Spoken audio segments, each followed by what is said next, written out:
offense is a turnover. They were -3 in the turnover margin. They're +10 in the first 9 weeks of the season, one of the best in college football. Couple of missed tackles there, pushing the pile, and that's an Eastern Illinois first down. On 3rd and 15, the Panthers with Charles Kellum run for 17 to keep the opening drive alive. And that's one thing the Crimson Tide needed to clean up, some subpar tackling last week, and there's, what, 3, maybe 4 missed tackles, and then the push to get the first down. Kane Wommack can't be happy about that here early on. And that's the thing for Alabama today. Regardless of opponent, you need to tackle, you need to execute. On a 3rd and 15, you need to get the offense off the field, and instead, Eastern Illinois moves the chains. LaCrue on the run, bobbled ball, and it's intercepted. We just talked about takeaways, and Dejon Lee, the true freshman corner, with a timely interception there to give Alabama the ball. Jay, coming into the Oklahoma game, the Crimson Tide defense had the most takeaways per game in the SEC. They got none last week, and then here on just the second drive, what an incredible catch, pinning the ball against the wide receiver Darius Smith. Dejon Lee, what incredibly athletic play. Lee just pinned that ball against the helmet of Smith. The helmet catch 2.0. Second interception of the season for Dejon Lee, and excellent starting field position for Ty Simpson in this Crimson Tide offense. 1st and 10. Handoff jam Miller. Now, Rocky, what do you like about Ty Simpson coming into this one? Well, I like the accuracy, especially for a first-year quarterback. I think he's had explosive plays. He exploits the middle parts of the field better than I've seen any young quarterback. I think the key for Simpson is just learning as you go on when to give up on a play instead of trying to make something happen and putting the ball in harm's way. Simpson in the offense, they're already in enemy territory here for their first drive of the afternoon. And off again. Miller bounces outside the numbers, lowers his shoulder, and this will set up 3rd and short as we check in with Tori. Alabama offensive coordinator Ryan Grubb is actually down on the field for the first time this season. Usually he is upstairs in the box. Rocky, curious your thoughts there. Maybe a little bit helpful when some of these younger guys possibly get a chance later in this game? Yeah, that could be the fact there, Tori, but also, you know, I think if you're ever going to experiment with something, maybe being down on the field, this is probably the week to do it. So different vantage point for Ryan Grubb. We'll see how that works out today. 3rd and 3 test for Grubb. Ty Simpson in this Alabama offense. They keep it on the ground, trying to establish that run. Not going to get there.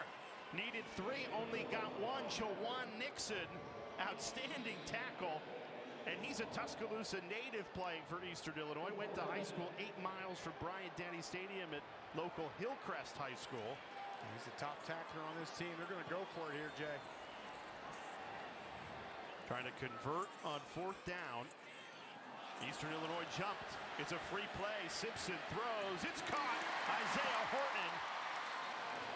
So they had the first down anyway because Eastern Illinois jumped, but a successful first completion for Simpson to Horton. Offside on the defense, number 9, in the neutral zone at the snap. That penalty is declined. The resulting play is a first down. Yeah, I think they were content to run this ball here, but then, I mean, very smart heads-up play.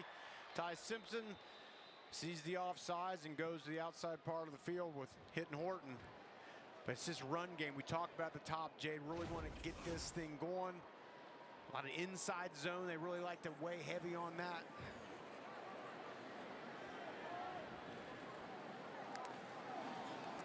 Simpson, good protection, steps up, fires it over the middle, finds Horton again inside the 10 for another Alabama first down. That's an inside breaking route we talked about. That's Ty Simpson for a first-year kid, and also a kid who's not, you know, 6'5" back there. He's really good throwing those in-breaking dig routes. Alabama trying to get that run game established early. They've struggled today against Eastern Illinois running the ball. Failed to pick up the first down on 3 carries, so they go to the air. Daniel Hill in at running back here. He had a nose for the end zone last week against Oklahoma. Gets the ball here. Diving to the pylon. He's just short. Trying to break the plane. Marked down inside the 1.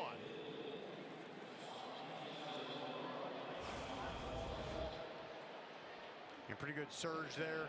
Nice job. Got Gino Vandermark, who's playing center today, with a nice block. Low snap. Simpson got it out quickly, and Ryan Williams dropped it in the end zone. That's the execution you were talking about pre-kick, Rocky. Yeah, I think that was a hot route there. He looked out to the outside and saw Ryan Williams. No one was covering, so hot. Tried to shoot that ball, but Ryan Williams got to secure the catch before you turn upfield. Alabama failed to convert their last third down attempt. They did pick it up on 4th to keep the drive alive. 3rd and goal here. Simpson goes under center. Barking orders at his offensive line. Jam Miller behind him. Gets the carry into the end zone to open the scoring. Touchdown, Alabama.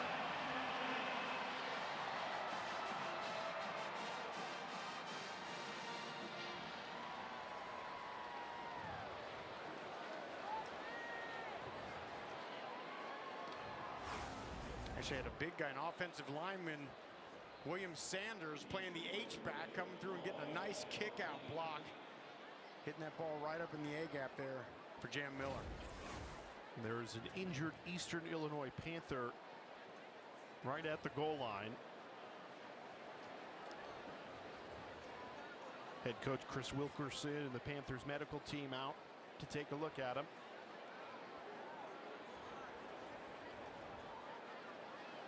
After the Dijon Lee interception, Alabama goes 46 yards and 8 plays to cash in on a short field.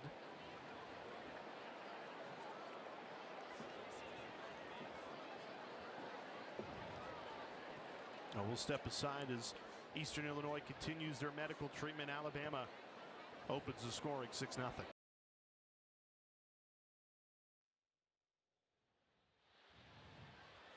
It was the defensive tackle Trayvon Piggy who was down for Eastern Illinois. He got helped up, walked off the field under his own power. And now Alabama can set up with the extra point. Connor Talty puts it right through. And Jam Miller opens the scoring Saturday in Tuscaloosa. They're trying to get the run game going, Rocky. Yeah, they did. The big interception by Dijon Lee gets the ball back to the offense. Pretty heavy run oriented. Then Jam Miller punches it in for the touchdown. 7-0 Alabama.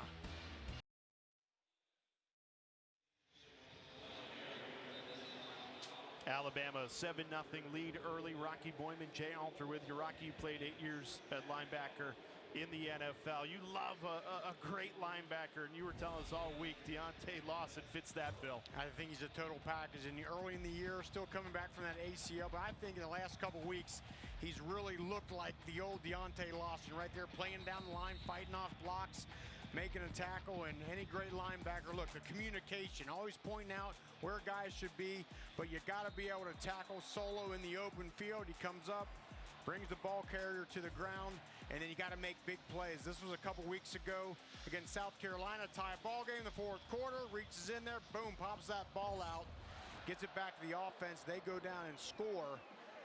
And the thing you love about Lawson, too, is he didn't come in starting right away, but he's earned his position, and he has been a fantastic playmaker. Ed Torrey, he's enjoying his 2nd senior day here in Tuscaloosa. Yeah, guys, he had just torn that ACL last November before senior day last year, so he wasn't able to walk, and he thought that was going to be his last game at Bryant-Denny, and he got a little emotional this week reflecting on that time in his life. He told me, really thinking back, I just felt like I had more to pour into my teammates, and that was one of the main reasons why he came back to this program this year. His defensive coordinator said he was an elite leader last year. This year, he is on an absolutely different level. Yeah, the one thing that Alabama pointed out to us is there are 3 linebackers that get the vast majority of the snaps, all seniors. So today's an opportunity to see what the young guys can bring. You see QB Reese, 36, in there for Lawson right now as Bray Hubbard makes the play. Yeah, but There's QB Reese. And that's one thing about Alabama. They are not scared to play a freshman out there. They want to get these great athletes, these 4- and 5-star guys out on the field. And as you said, Jay, a great opportunity today to get some experience.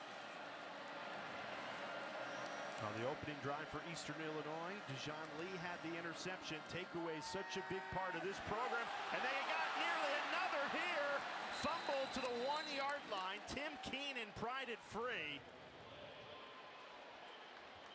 Inches away from what it would have been an Alabama defensive touchdown. And it was Tim Keenan who, on the last series, had the big play in the backfield. I mean, that's just a hard guy to block. 6'2", 320, low center of gravity, powerful. It's going to be a handful for EIU today. The right guard, Dan Gazina, jumped on that football and saved what would have been an Alabama touchdown. Eastern Illinois backed up to the 1-inch line here.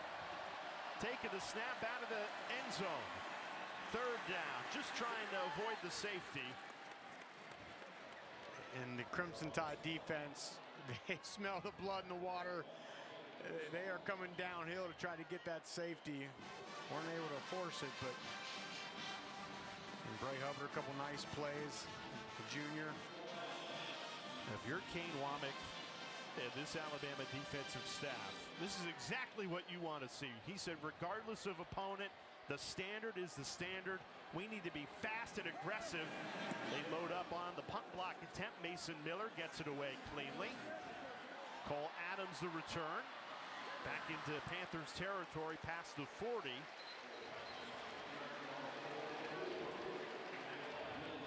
A great start for Tim Keenan and this Alabama defense. This was him pregame. How about this? Signing autographs for young fans, taking pictures, meeting with the people. Love it. Well, seeing the big fella out there play. He's been a force for this Alabama defense. I mean, you think Alabama defense, you think trenches, right? You think those defensive lines really set the tone for them.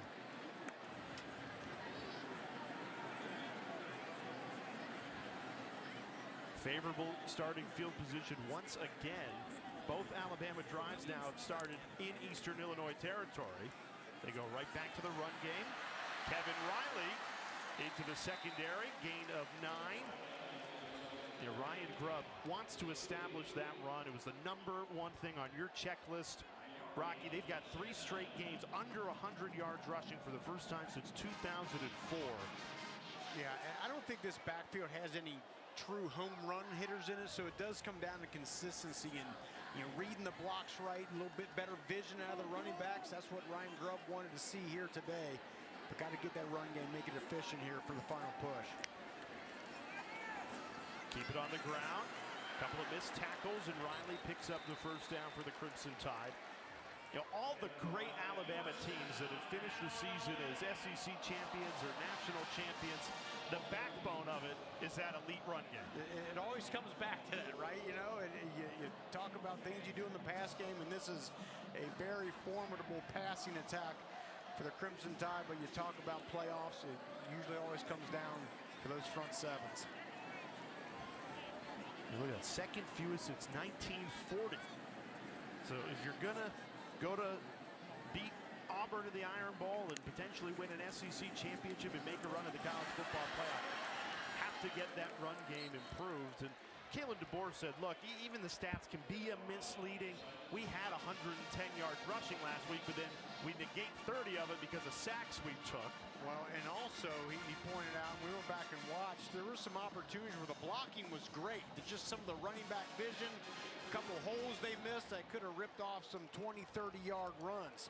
He thought this offensive line gets a little more criticism maybe than they deserve. It's kind of a team effort. He needs those backs to complement that offensive line. And it's an offensive line that's reshuffled today with starting center Parker Brailsford out of the lineup. Simpson rolling right, tosses it, and finds Rico Scott. He's bounced out of bounds inside the 10-yard line.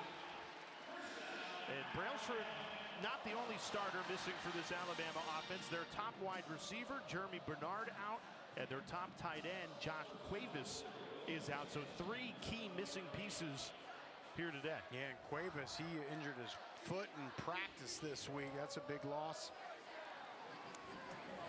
Expecting to get Bernard and Brailsford back for Auburn a week from today.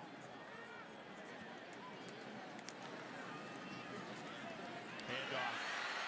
Right up the middle, Daniel Hill.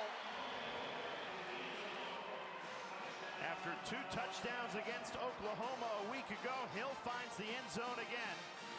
And Alabama cashes in on 2 short fields.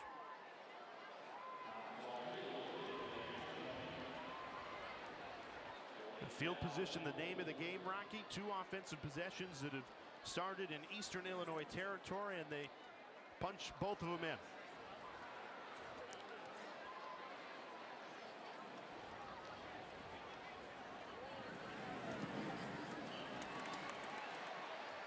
Jay, here today, that offensive line. Wilkham Formsby goes down from right tackle to right guard. Watch 75 with the chip, and then the push, the kick out. A beautiful hole for Daniel Hill, and the Crimson Tide up 2 scores.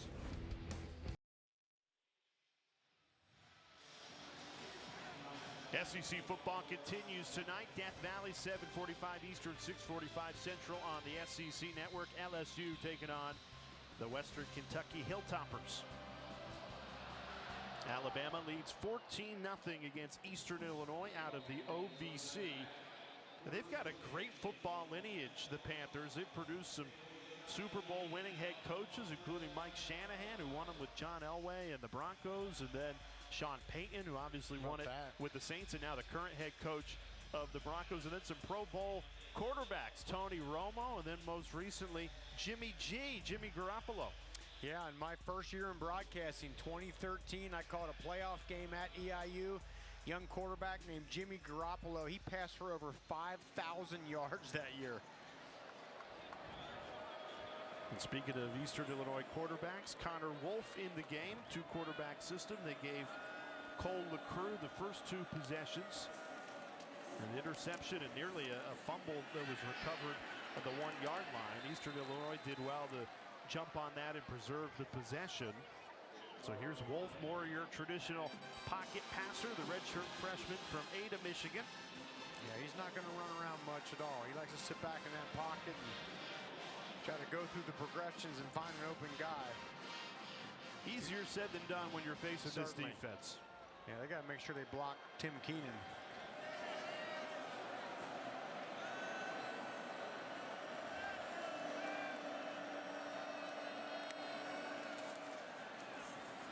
And off Jakari Fleming. Completely stuffed. QB Reese, the first to the runner there. That's the second nice play by QB Reese early in this game. Redshirt freshman from Birmingham. There's somebody that the people in this program are very high on. Deontay Lawson said that's my mini-me.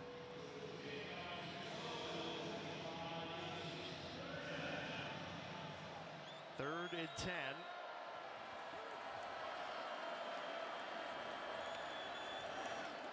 Wolf gets rid of it quickly. It was deflected to the line of scrimmage and nearly intercepted.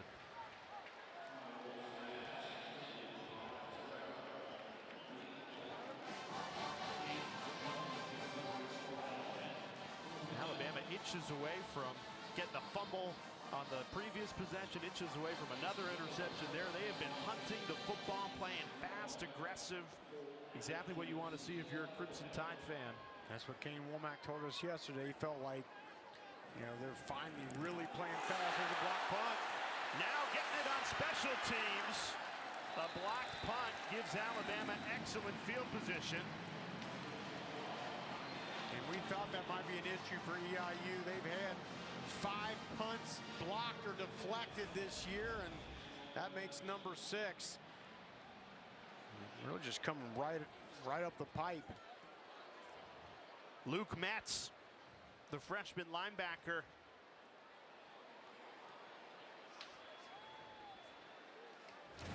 Combined with Keon Keeley, those two getting in on the play. We're talking about flying around and making plays. You do it in all 3 phases. A dominant first quarter. Unless we talk about another factor, getting that special teams back to being a factor, and there it is. Simpson taking over in the red zone.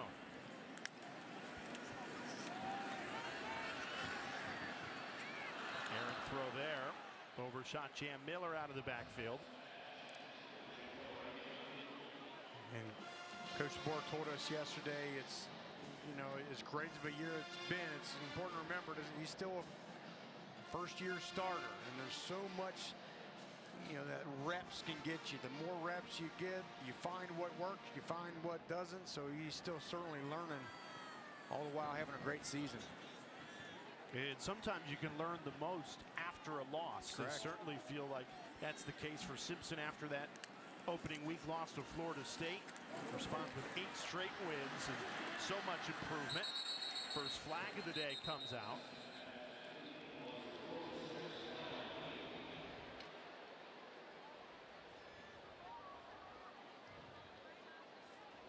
We'll get the penalty call here. Holding on the offense, number 30. 10-yard penalty. Play second down. Yeah, that's Derek Meadows, the freshman wide receiver. He's a guy they think very highly of him, think can be a factor. You see it right there. You see the left arm getting around the neck of the defender. But Meadows, I mean, 6'5", 212, true freshman. Certainly an opportunity for him here today.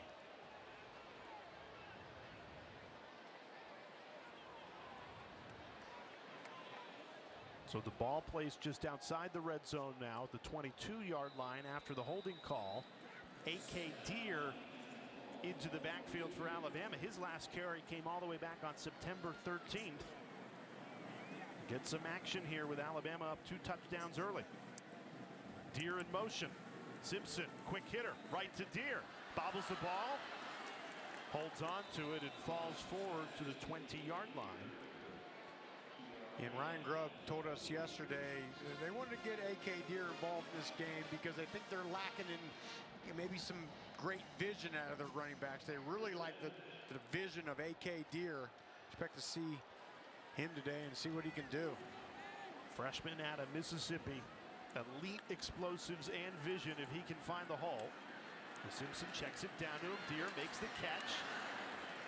Takes it inside the 10-yard line. And that was a good job by Simpson there. I know you want the big play, you want to get the first down, but sometimes it ain't there. Best thing to do is just check the ball down. Live to fight another day. Oh, nice block by the umpire. And they're going to line up and attempt a field goal here. A lot of talk about Connor Talty of the field goal unit. A lot has been made after his miss heading into halftime against Oklahoma. Seen yelling at the long snapper David Byrd for a high snap. Kalen DeBoer told us, look, the entire operation needs to be better. Good snap, good hold, but Talty missed it.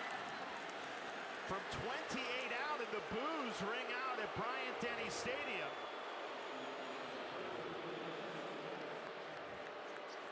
Kalen DeBoer told us we need to limit the unforced errors across the board. The field goal unit, a good example. And look at the snap and the hold. Perfect snap, perfect hold. There's no one to blame right there. And then Talty. That's a 28-yard field goal. That is considered a chip shot.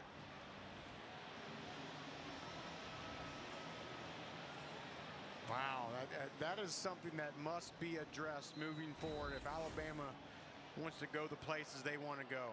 Just can't have it.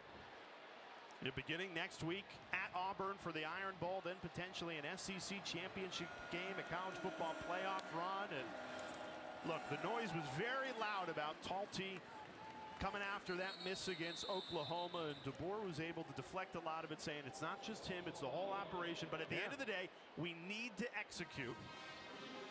This was last week. And, I mean, okay, snap's a little bit high, but I mean, if I'm being honest, the hold was great. Good job getting that ball down, and now he's jawing at David Byrd.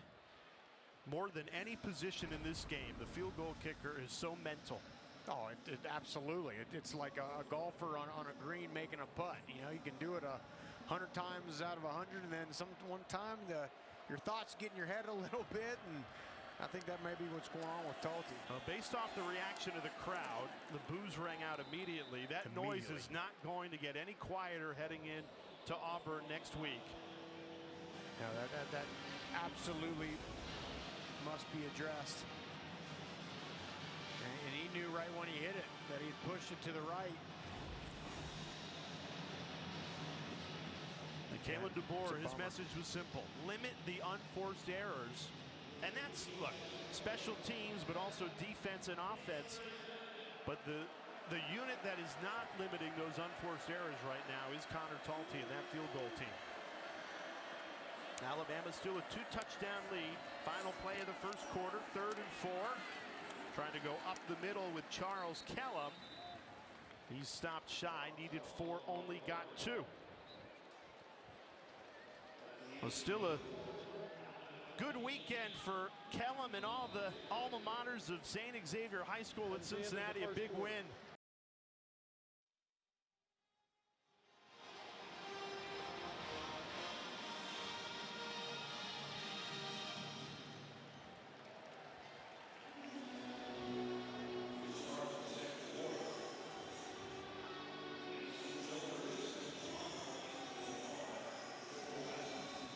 Welcome back to Tuscaloosa, where Connor Talty just missed a chip shot field goal, and he's visibly frustrated here on the sidelines. He came over and put both hands up on this sideline shade and leaned in just in disappointment. He's had teammates come over. He's had coaches come over. Ty Simpson came and talked to him. Coach DeBoer came and talked to him. Definitely disappointed with that kick. Kalen DeBoer told us yesterday, as you see him over there during the first and second quarter talking to Talty, he goes, he was money all week. Yeah, and back to your original point, this is a 100% a mental thing for a chip shot field goal. Now, the challenge for Talty is, and all the great athletes do this, you flush something bad out of your head and you go get the next one. I think they got to do whatever they can today to make sure they get him some more field goal opportunities so he can flush that thing out. Here's what's incredible. Alabama up 2 touchdowns. The defense has been outstanding. And all anybody is going to want to talk about is Connor Talty at that 28-yard missed field goal. A great insight from Torrey to show that he's still got his teammates and his coaches' support. And that's one thing that Kalen DeBoer made absolutely clear. You know, they are not thinking about going away from him.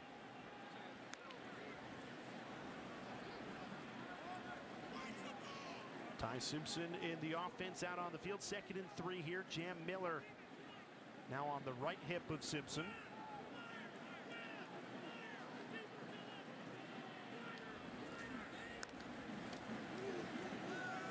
Miller running left. Gets a couple of blocks. Has the first down and more into Eastern Illinois territory. It's a gain of 12 for Miller to pick up the first down. This run game is really starting to get going here a bit, as they certainly needed to finish this thing out right. You're making some guys miss. You know, last year the run game was really carried by Jalen Milroe. He had 56 rush yards per game. Now that factor isn't there, so it's up to these running backs. A good point, Rocky. A big reason why that run production is down is you don't get anything from Simpson, whereas you had a huge threat in the run game with Milroe a year ago. And Milroe, 726 rush yards last year. You know, there's certainly some more opportunities for Jam Miller. He's no longer blocking for Jalen Milroe, but he's got to produce. It certainly does the rest of those backs. Still a lot of football left in this season, even though the final game of the regular season next week for Alabama at the Iron Bowl, but still alive to play for an SEC championship. Still in the mix for the college football playoff. The committee has them at 10, so very much in the field. 2nd and 9, Simpson dumps it off to Kevin Riley. He tumbles forward right at the line to gain for the first down. And Ryan Grubb told us, look, when you get into postseason football, kind of like a postseason pitcher for baseball, you got to find your 3 best pitches. What's your slider? What's your fastball? What's your changeup? And the run game needs to be one of those. It does. I think overall, Jay, I mean, you look at this Alabama offense, they do a lot of stuff, right? Lots of formation, lots of schemes, lots of motions. shifts, and you wonder, is there a saturation point where it gets to be too much? They need to find out here in the next 2 weeks what they do best and lean on that. Eastern Illinois. It's their first timeout. Timeout. Eastern Illinois will step aside as well. Alabama, a 2-touchdown lead. Ty Simpson and the Crimson Tide offense looking for more in Panthers territory when we come back.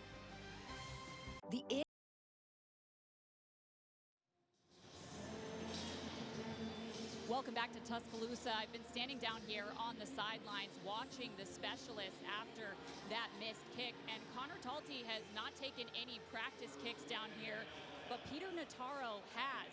To be determined who's going to take the next kick, but when the specialists are talking amongst themselves, it's Peter Notaro talking with the starters. Very interesting. And also, David Bird was the long snapper against Oklahoma. For the high snap, it was Alex Rozier, new long snapper for Alabama, who did a perfect snap on the Talty miss. And we might get a field goal here if Alabama can't punch it in. Back in Panthers territory, feel like they've lived on Eastern Illinois' side of the field in this first half. Gain of 4 there from A.K. Deer.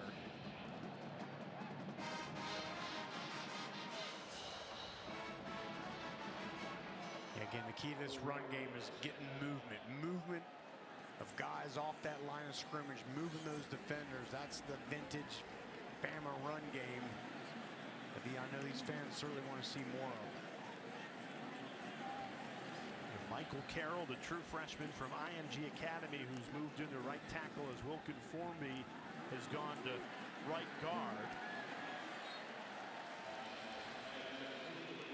Brody Dalton, the catch, the big tight end. That's his first grab of the season. It was a reshuffled offensive line with the starting center, Parker Brailsford, out, and done a good job in this first half.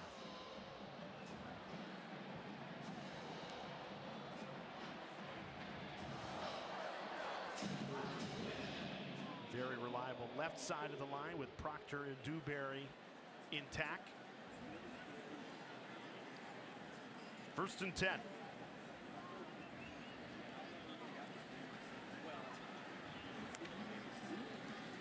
Play action. Simpson throws off his back foot. Great catch.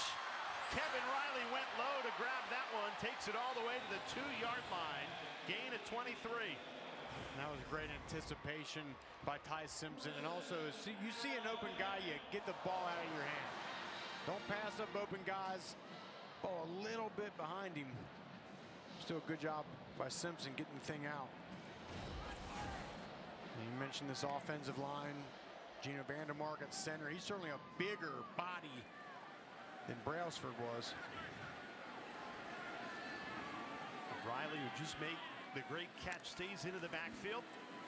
Gets the carry. Bulldozes his way into the end zone for another Alabama touchdown.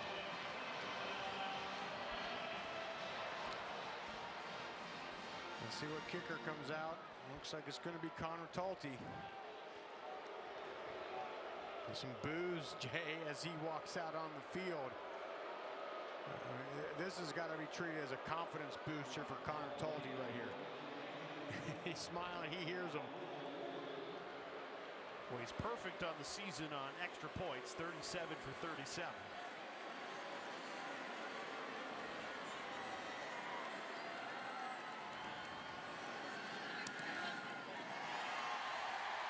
Puts it right through, and a big cheer from the Alabama faithful.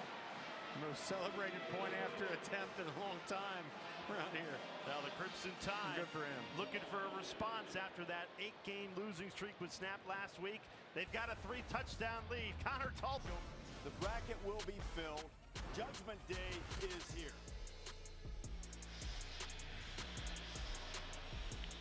College football selection show. Be here before we know it. Who will be the 12 to compete in the college football playoff?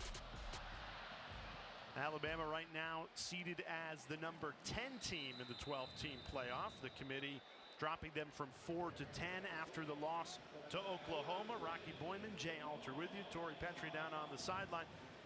SEC's definitely getting in 5 teams. It's just who will be the 5, and Alabama still very much in the mix. You just got to beat Auburn and you're in. Got to beat Auburn next week. And yeah, some other things need to happen for them to get in the SEC championship game, but they don't need that game necessarily. And even if they were to make the SEC championship game and lose, I think the committee showed last year that they're not going to penalize a team for losing in their conference championship. SMU lost to Clemson in the ACC championship last year and still made the field of 12. But back to that, I mean, there's no scenario, right, that a 3-loss SEC team gets in. I don't know if I see that going. Oh, well, Alabama's a scenario that if they pick up the 3rd loss in the SEC championship. In that game, yes. I agree. I'm saying if they lose the Iron Bowl next week, they're done. No. Yep. I think it's as simple as that. You can look at all the analytics, or you just have to win. You go to Auburn and win, you will be in. Winning solves the whole thing. And that's why good completion there, right on the money to Landers Green for an Eastern Illinois first down. That's why, obviously, you're disappointed to lose to Oklahoma, but because you had that awesome 8-game win streak with 4 ranked wins, your resume is good to go. And that's the reason for playing good teams, you know, and wanting to play against top competition, because you don't get dinged as much. Those are some fantastic wins that tied out early in the year.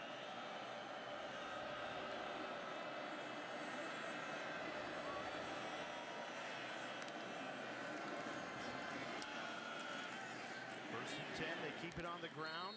Callum, Cincinnati native. We said it right at the end of the first quarter, Rocky, but you're a proud St. Xavier Bomber.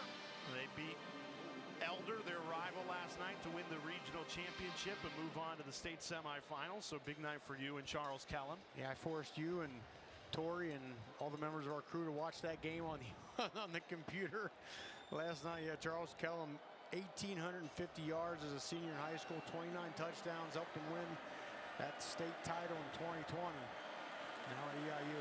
Hey, if there's an area that can appreciate some good high school football on a Friday night, it's here in Alabama. They've got excellent football in this area, certainly in the Birmingham area. A great job by Ivan Taylor. Strong safety. Kalen DeBoer told us we might see some Ivan Taylor here today. Great play.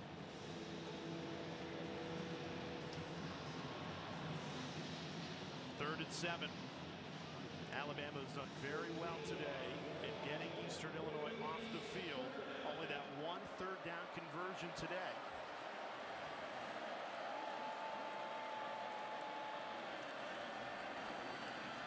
They run it with Callum, and Alabama not fooled. Caden Jones, the sophomore, joined by Luke Metz. Mason Miller back out to punt it away for Eastern Illinois. Already been a very busy day for Miller. He might be the brightest spot on this team this season, averaging 47 yards per punt. Line drive. Bounces to Cole Adams, who fields it. Turns upfield. Takes it just past the 20. So Rocky Boyman, you played 4 years for Notre Dame, 8 years in the NFL. We were talking all week. I know you love your Irish. Alabama has such a better resume than them. It's not even close. Even I got to admit, there's no question about it. You know, the 4 wins over then AP top 25 teams. You know, that win over Georgia, maybe one of the best wins in college football this year. And for the Fighting Irish, best win against USC and Pitt last week, but I don't think it stacks up nearly as good to Alabama's resume. Alabama has 4 wins that are better than Notre Dame's best win. And the other thing is, I get it. Notre Dame's losses came early in the season. Now they're riding a tidal wave. Everyone goes, as Simpson's picked off. Great play. Caleb Lyons. The redshirt junior. Outstanding play to read Simpson and just go up and high point that football, and Eastern Illinois will take over in the red zone. What a play. There's Caleb Lyons just playing in that hole right there. I think Ty Simpson thought he could get it over him, but Caleb Lyons can jump out of the stadium. What a great shot here. He thought he was going to fit that ball in, did not realize how high Caleb Lyons can jump. What a fantastic play. Lyons at only 5'11", just skied for that ball, and looks like he has about a 40-inch vert, though. Well, Simpson, who has been so good this season in terms of accuracy, is now throwing back-to-back interceptions, 7th straight game, committing a turnover. That costly pick 6 against Oklahoma last week. Yeah, it's had the fumbles. There was the fumbles for the while, yeah, but now back-to-back yeah. with interceptions. And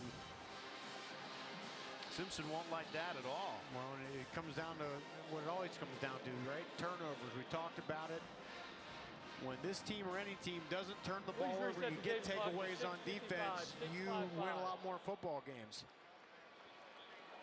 Thank you. Those 3 turnovers they had last week led to 17 Oklahoma points.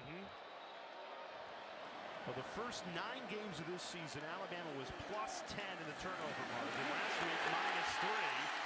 And the Crimson Tide defense has responded. Bray Hubbard, great job coming off that offense's right side. And they just brought more blockers than EIU had. And that's a situation that quarterback has just got to see that, get the ball out of his hand, but Hubbard was too quick. What a response by Hubbard and this Crimson Tide defense. They get the interception, taken into the red zone, now backed up to the 29-yard line for a 3rd and 28. Wolf just dumps it down to Kellum.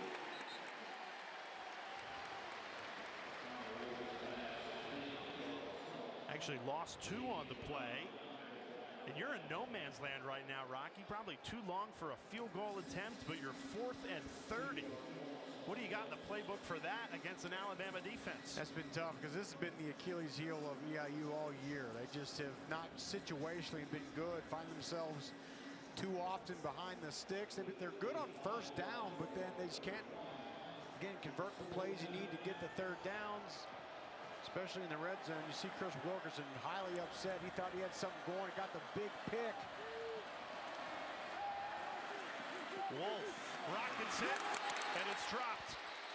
C.J. Nelson could not hang on. It was Bray Hubbard again. He's the star of this drive for Alabama defensively. Yeah, Bray Hubbard has had many plays here today for that Crimson Tide defense. He had the big sack, and then on 4th down, good job reading the quarterback and laying a big stick on the EIU receiver. 21-0 Alabama. SEC Network, SEC Football Final with Darian Company. Will take you through all the games from today. Also available on the ESPN app. Here at Tuscaloosa, Alabama, a 3-touchdown lead. Ty Simpson trying to shake off the interception he threw on the previous possession. Keep it on the ground with Jam Miller. Finds a hole. Breaks a couple of tackles. Jam Miller takes it all the way. The Eastern Illinois territory, gain at 24. Outside zone run, Jay. That offensive line's tied to a string. They're all reaching to their left. And it's up to Jam Miller to find the hole, and he sneaks it right there inside. That's a confidence-boosting run right there. How good is that left side of the line with Proctor and Dewberry clearing space for you? And Alabama snaps with those guys. In business again. Feels like they have lived on Eastern Illinois' side of the field today.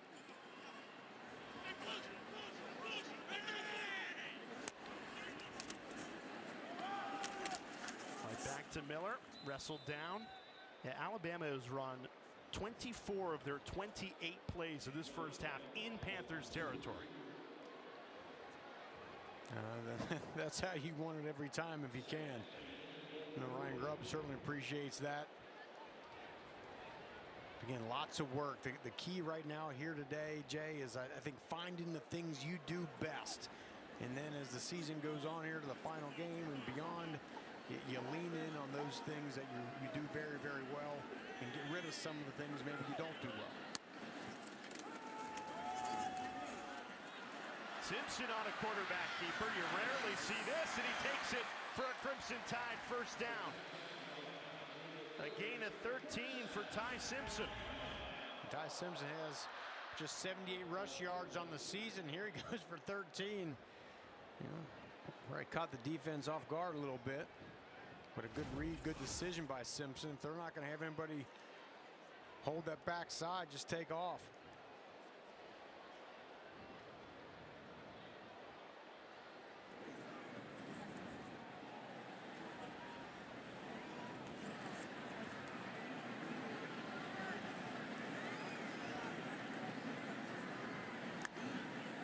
First and 10, 3 minutes left in this first half. Simpson finds a true freshman tight end, Marshall Pritchett. Yeah, they think Marshall Pritchett is another great tight end for the future here. This program, I mean, look at the body, 6'5", 248, true freshman. And he could have a vital role to play down the stretch with starting tight end Josh Cuevas out of the game today. Yeah, it's very important to get Pritchett and some of these other tight ends some work in case Cuevas' injury lingers for a bit. Yeah, they're expecting to get Jeremy Bernard and Parker Brailsford back for Auburn. Cuevas still questionable. Fake the reverse. Miller kept it. Eastern Illinois not fooled. And that'll set up 3rd and short as we go to the 2-minute timeout. Alabama, a comfortable 3-touchdown lead, but looking for more ahead of halftime. Ty Simpson and the starters still out there. 21-0 lead.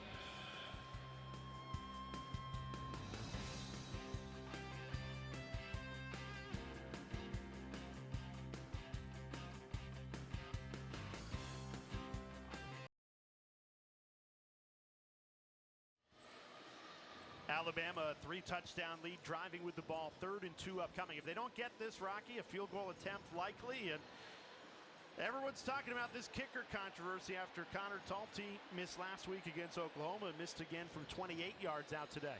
Yeah, I mean, this is the center of the universe right now for Crimson Tide football. They could win this game 147-0. And if this is all people are going to talk about is the kicking situation right now. Well, the simple solve for that, if you're Kalen DeBoer in Alabama, is pick up this 3rd down. Miller does just that.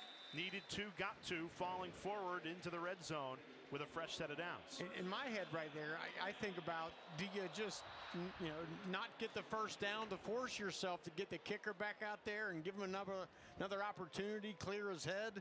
Again, this game is likely in hand, right? This is all about next week and beyond.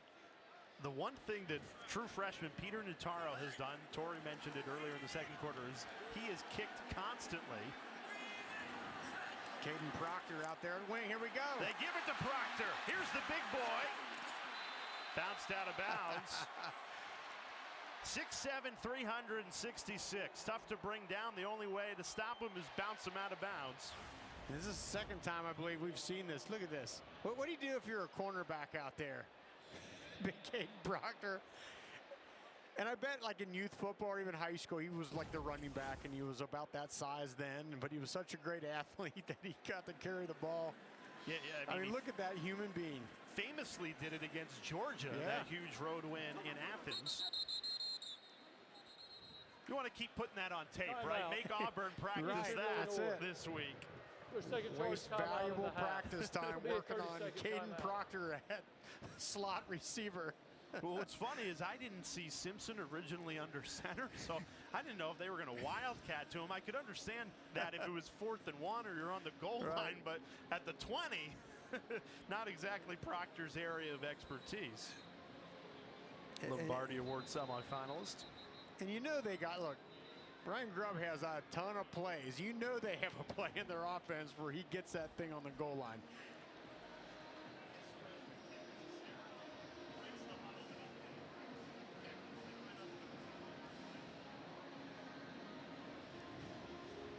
There's Ryan Grubb down on the field instead of the booth for the first time this season for Alabama. Enjoyed talking with him yesterday. He was a smart coach. told us he believes they have 3 NFL quarterbacks in the quarterback room. It's been all Simpson in the first half, but hoping to see Mack and Russell in the second. Here's Kevin Riley, tiptoes the sidelines, plows in. There's a flag down. And this run is likely coming back. Looks like there might have been a hold out there on the edge. Holding on the offense, number 11. 10-yard penalty from the spot of the foul. We play second down. That's Rico Scott, the redshirt freshman wide receiver, called for the hold. And I thought it was a hit in the back, not necessarily a hold. Let's see right there. Both. Yeah, a little bit of both, yeah. There's a good shot of it right there by our camera crew. Good and job. Riley did step out about the 5-yard line as well. So Simpson in the Crimson Tide offense backed up about the 28-yard line. Minute 18 to go this first half. A 3-touchdown lead and 3 timeouts.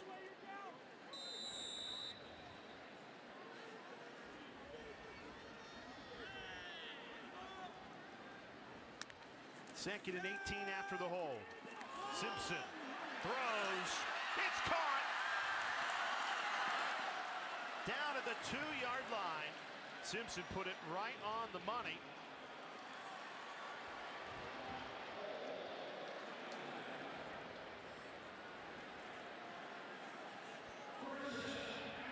That was a good read there. Brought the corner blitz off the edge. Simpson put it right on the spot. And Bakwe, the sophomore wide receiver, makes a catch, sets up 1st and goal. Right up the middle, untouched, Kevin Riley.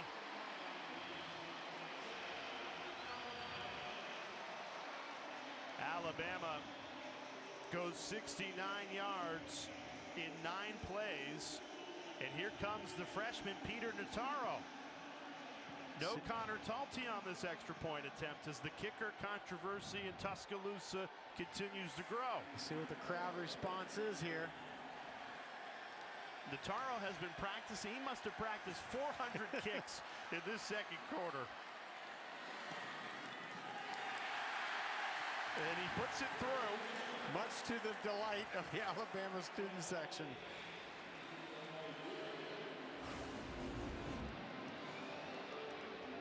What was the line you said? They could win 147 to nothing, and they're still going to be talking about kickers here all week in Tuscaloosa. Thought Mbakwe making the catch there. And walking the tightrope. Good job. Nice corner route. Good throw. And Riley finished it off. So 4 touchdowns in this first half for the Crimson Tide, and all of them have come on the ground. Clear point of emphasis. Get this run game going. 117 rushing yards, but most importantly, 4 rushing touchdowns for Kalen DeBoer's team. And that is a season high for Alabama in a half.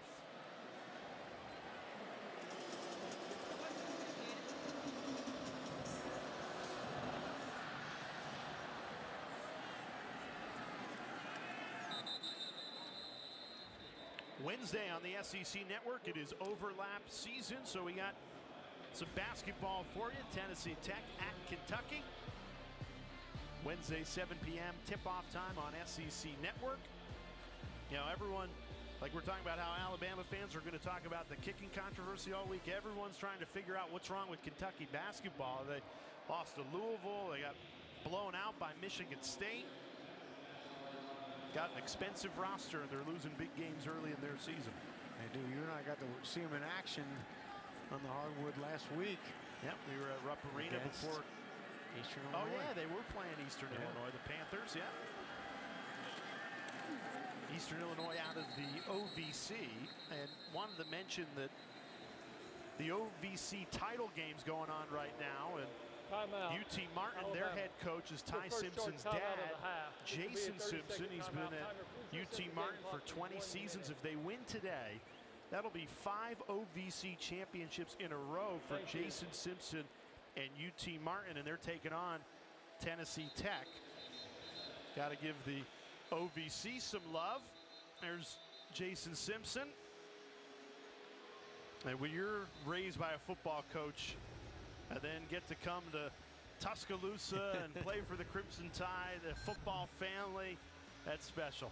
Yeah, it's special, but I mean, in a way, with having a dad as a coach, he's been preparing to be the quarterback here at Alabama for a long, long time, and all those reps and all the good coaching he got from dad all that time certainly has helped out. 286 miles from home. Alabama's defense continues to deliver. Fleming knocked back for a loss in the backfield. Justin Hill, another true freshman, making a play. Timeout. Cincinnati native. Alabama. That's right, Winton Woods High School in Cincinnati. To be a 30-second. And Hill's one of those guys, he gets about 20, 25 snaps a game, but he usually makes some big plays, like you saw right there. Thank you. Really like watching him. And it's just a good job of reading, and then sometimes, I mean, just good leverage at the point of attack, driving back the tight end, Alex Ginever. I mean, that's what linebacker comes down to. You got to be able to put heavy hands on someone, drive them back, throw them off, and make a tackle. Hey, by the way, that OVC championship game, it's headed to the fourth quarter, tied at 10. Wow. So while we're at halftime, maybe Flint's on the ESPN app. Flip over and check out Jason Simpson trying to gut it out in the fourth quarter. 3rd and 10 here. Alabama has prevented a first down the last 5 tries on 3rd down. They get a stop again, just swarming to the football. Alabama uses their final timeout, so we'll get the ball back with about 45 seconds. Timeout, Alabama. Their final charge timeout. That is the fun thing in a game like this, Rocky, is, you know, Kalen DeBoer lets a couple freshmen play, the 2s.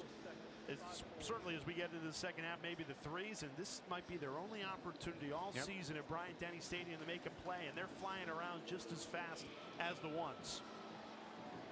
Yeah, certainly, and this, assuming Ty Simpson comes out at quarterback, which is an assumption right now, likely will be his last drive.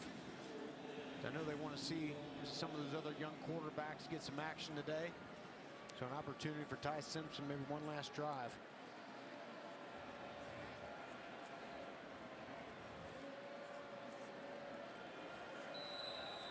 Mason Miller has already had 1 punt block today. High snap, gets it away cleanly.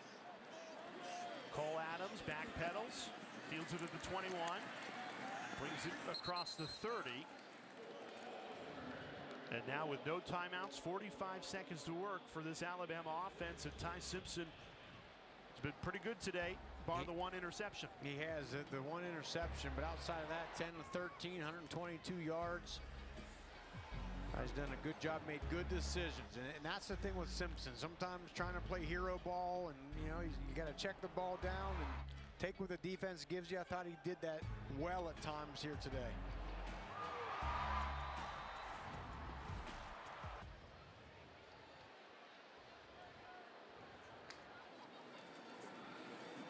Good protection Simpson has all day, but throws it into a dangerous area.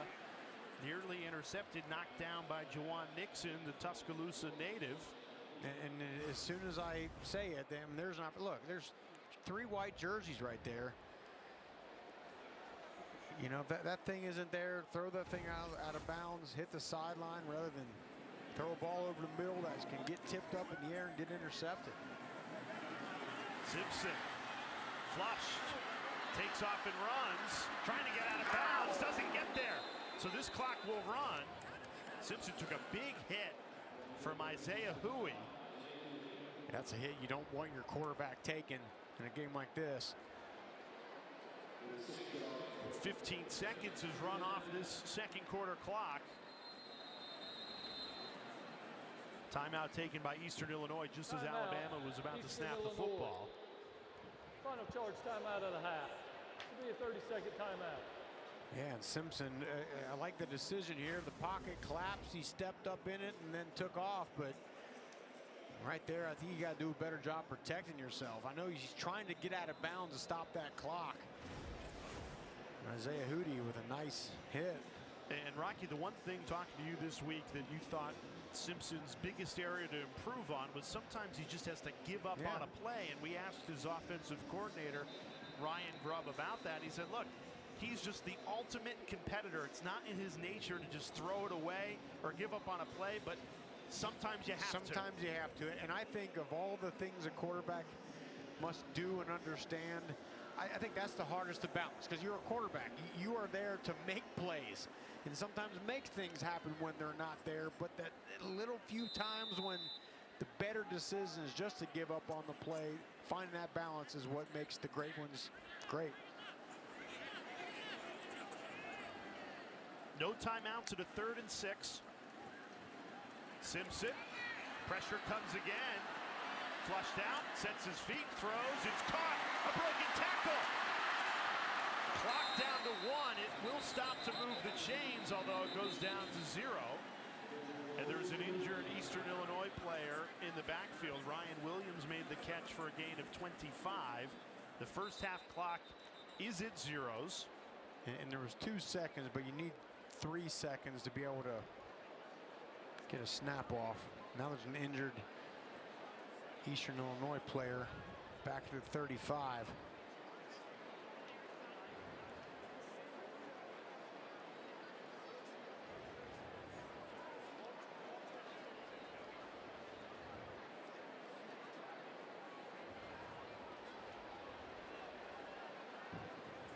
Timer. Please put 1 second back on the game clock.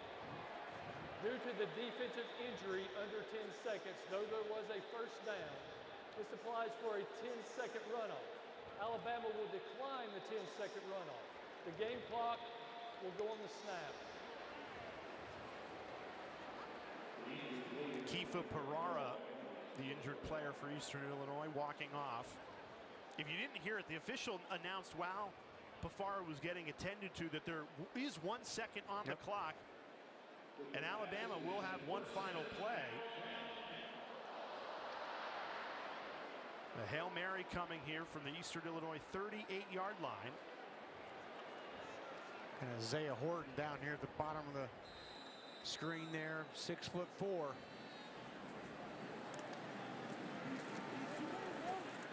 Eastern Illinois only sends 3. Simpson rolls right, throws to the end zone, jump ball, and it's intercepted. Eastern Illinois has it. Dylan Conway, the redshirt freshman, read it well.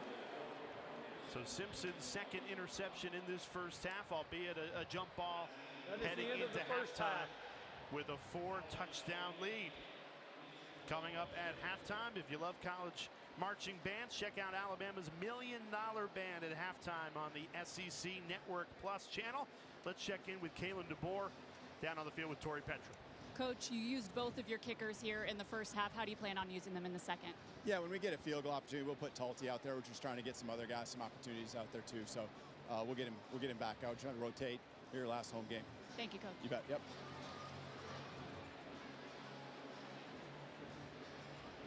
To nothing at the break against Eastern Illinois. You're watching the SEC on ESPN. Rocky Boyman, Jay Alter with you. Alabama trying to bounce back after that 8-game losing streak was snapped last week against Oklahoma. And I think, Rocky, regardless of opponent, you had a checklist of what you wanted to see Alabama do today coming into the game. But where are we at here at halftime? Yeah, there were 3 things I thought needed to get fixed and get cleaned up a little bit coming into this game. The first one is the run game. A little bit more consistency. I thought they did that. Some great blocking, lots of heavy zone run action. I thought the running backs, Jam Miller especially, did a great job in that rush game with 121 rush yards. But then special teams, you get the good play with a blocked punt, but something that's going to be talked about a lot here in Tuscaloosa, the missed field goal by Connor Talty. But the defense, Jay, has been consistent all game, flying around. Lots of havoc plays, 3 sacks, an interception, forced fumble. That unit has been fantastic all day today. Eastern Illinois only 12 total yards in the first half, -1 rushing yard. Last time Alabama held an opponent to negative rush yards and a half, 2021 against Auburn. McCain Womack has to be happy with how his Crimson Tide defense played in that first half. And as we start the second half, Alabama will start with the football Cole Adams takes it back just near the 40. Alabama rushing yards 121, most yards in the first half this season. And one thing that really helped the Crimson Tide, field position. 31 of their 38 plays in the first half ran in EIU territory. And a lot of times field position comes down to special teams with that starting position. And here we go, Jay. New starting quarterback, Austin Mack. And how about this for measurables? 6'6", 235 for the redshirt sophomore. They are very excited about him. And this is what we expected to see with Alabama leading by 4 touchdowns. Good opportunity to empty your bench. See the second string as Austin Mack takes it for a gain of 7. This is his 3rd year with Kalen DeBoer. Recruited him to Washington, just 17 years old when he enrolled. 19 years old now, 3rd year in the system. So young but experienced when it comes to Kalen DeBoer's offense. And a freak athlete that DeBoer even talked about. You know, the throws have to consistently be on time. That's something he's got to do here right now. Right on the money there. Checked it right down to Kevin Riley for an Alabama first down. Let's check in with Tori. Jay, one of the big compliments this coaching staff had of Mack this week was that he has great presence and command in this huddle, and they are completely comfortable with him out there. One of his teammates told me that his car is always one of the first at the facility. The message to him today was, you don't need to be a hero. Everyone in this building knows how good you are, so just play a clean game. And yeah, Tori, look, already there's some good command in this offense, checking them around, getting them lined up. And right back in the Panthers territory where they lived in the first half. Kevin Riley takes that carry for a gain of 7. And Ryan Grubb, the offensive coordinator, told us he believes he has 3 NFL quarterbacks in the quarterback room. What a luxury that is. What a luxury, yes. It's great to be Ryan Grubb. Ty Simpson, his day is done with a 28-0 lead. Did throw the 2 interceptions in that first half. And now it's Austin Mack's turn as Alabama empties the bench here. Up 4 scores in the 3rd. Mack right on target again, finds the big tight end, Brody Dalton. He's got huge size too at 6'5", 255. Does a good job. It's a low snap, but he fields it seamlessly, pops it back up, and then boom, there's the receiver, ball's out. It's the kind of things you want to see.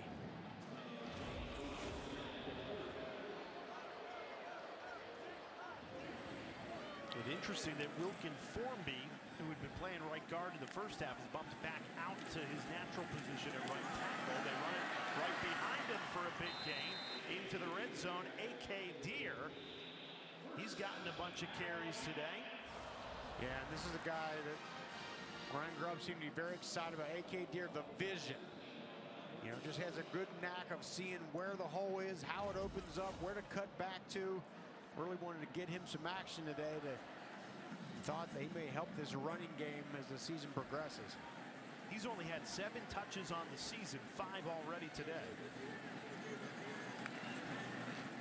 Play action. Mack, quick hitter, finds Cole Adams. How about the burst from Adams to take it inside the 10 to set up 1st and goal at the 5. And great job, Derek Meadows earlier. The wide receiver got the holding penalty, but this is just a great block there. I think right before he's getting ready to commit a penalty, he smartly just kind of lets up, hands in the air, but good job on the perimeter. Create some more room. Well, this offense looks well oiled with Austin Mack and a lot of second stringers out there for the Crimson Tide. Wildcat. And it's A.K. Deer, the highly touted freshman. Direct snap. A.K. Deer trying to push his way in. Stopped at the 2-yard line. I'll tell you one thing, you play Alabama, in the week of practice leading up to it, you are going to have to go through a lot of things that this offense does. And I think that's part of it. An injured Eastern Illinois defensive lineman.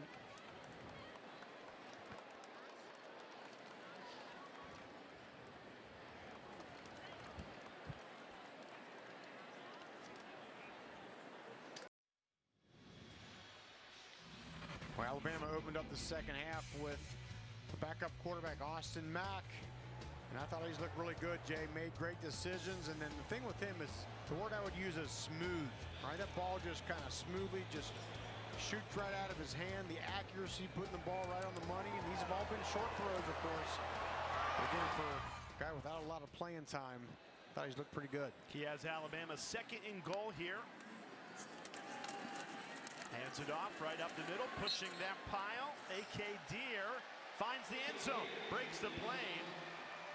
And that's his first touchdown in an Alabama uniform. True freshman, Mississippi kid, getting an opportunity against Eastern Illinois. And on the previous play, Cole Silzer, the nose tackle, went down for Eastern Illinois. He was out on that play, and Deer cashes in against a Panthers defense that has been banged up all season long. They have 25 players out for the season coming into today. And the injuries have continued to pile up. All 5 touchdowns today for Alabama have come from the ground. And it is Connor Talty out for the extra point. We saw Peter Notaro, the freshman, take the last one for Alabama. And DeVore told our sideline reporter, Tori Petrie, heading into halftime that that was kind of a scheduled thing, trying to rotate some backups through. And just like we saw Austin Mack take over at quarterback. So that was a scheduled extra point for Notaro. And Talty comes in and drills it with a smirk. Alabama, 35-0 lead. A.K. Deer gets his first touchdown.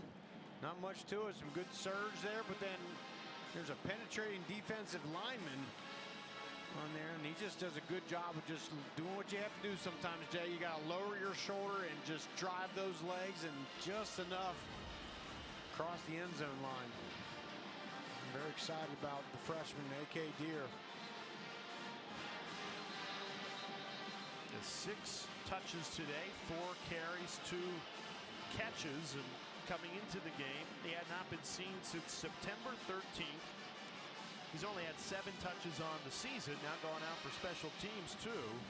But if they could develop even this late in the season another threat out of the backfield that could serve them well in the Iron Bowl or SEC championship, potentially college football playoff, that would be a welcome addition for Alabama.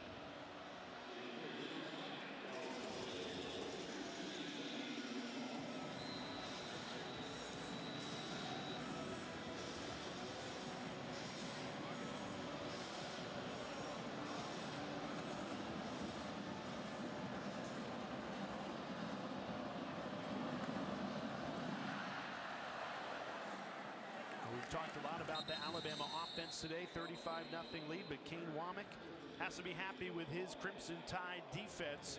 And his defensive coordinator days actually began at Eastern Illinois as a 26-year-old. He said, I had a 1-day-old baby, got the call as a GA on his dad's staff, Dave, at Ole Miss, and said, hey, you want to be the defensive coordinator for the Panthers? So he picked up his young family, and the rest is history. What do you say, he lived about 100 yards away from the field house there, so right close, getting to practice. But no, I think this unit has been great, and I think that's the thing to think about if you're Ty Simpson. We discussed, you know, sometimes giving up on a play.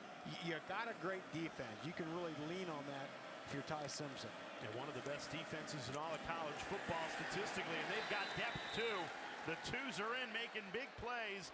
Noah Carter blown up in the backfield, a loss of 4.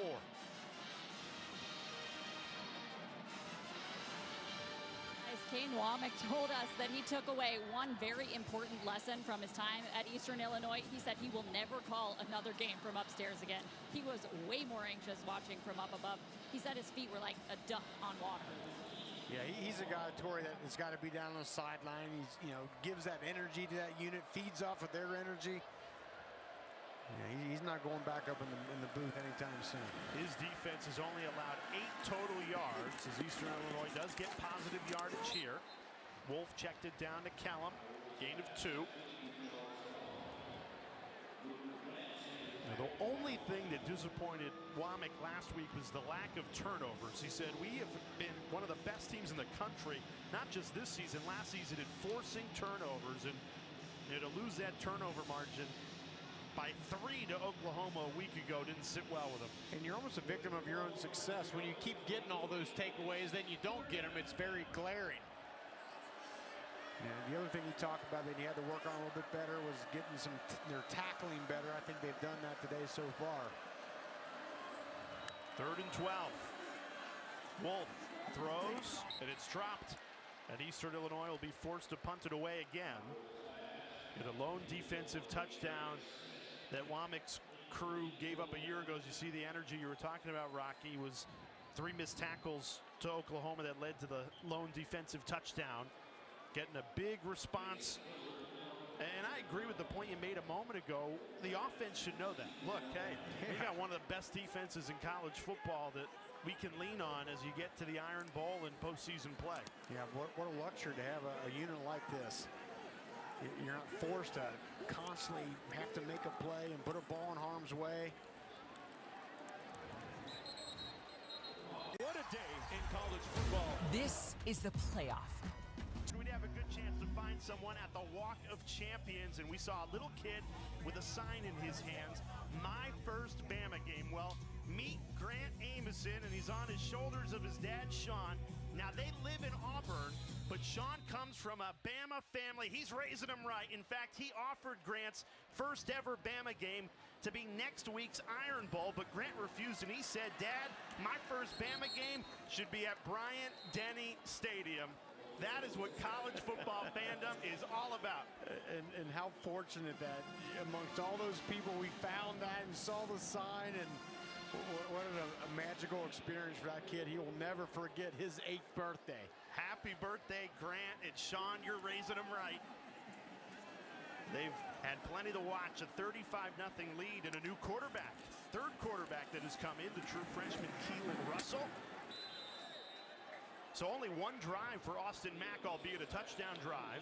And they love Keelan Russell. Talk about elite traits, the vision, and Ryan Grubb discussed how he sees the field so well for a freshman. I mean, those are the kind of things you can really build on. That sometimes you either got it or you don't, the way he sees the field. Ryan Grubb told us about the Duncanville High School product out of Texas. He reminds them a lot of Michael Penix, who they coached to a national championship game at Washington. Russell steps up, delivers.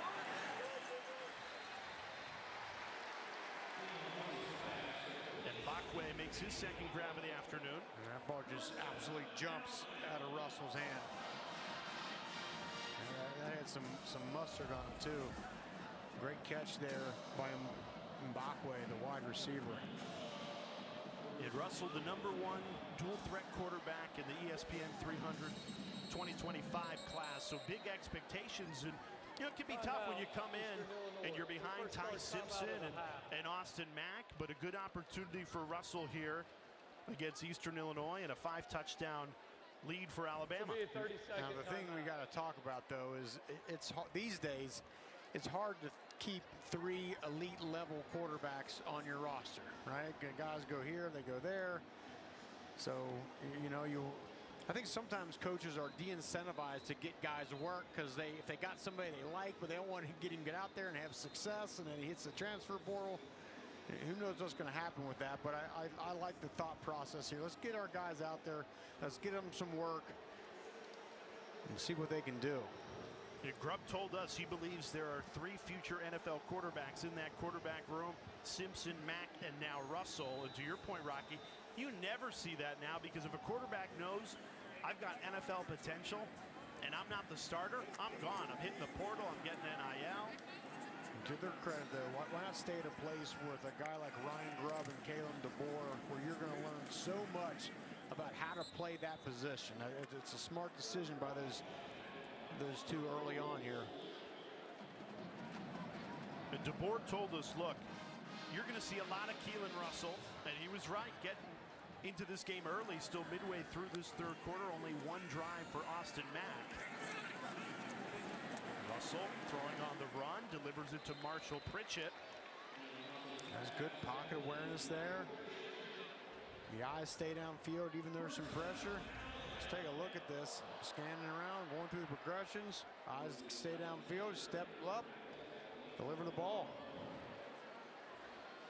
Tylen Foster is down for Eastern Illinois.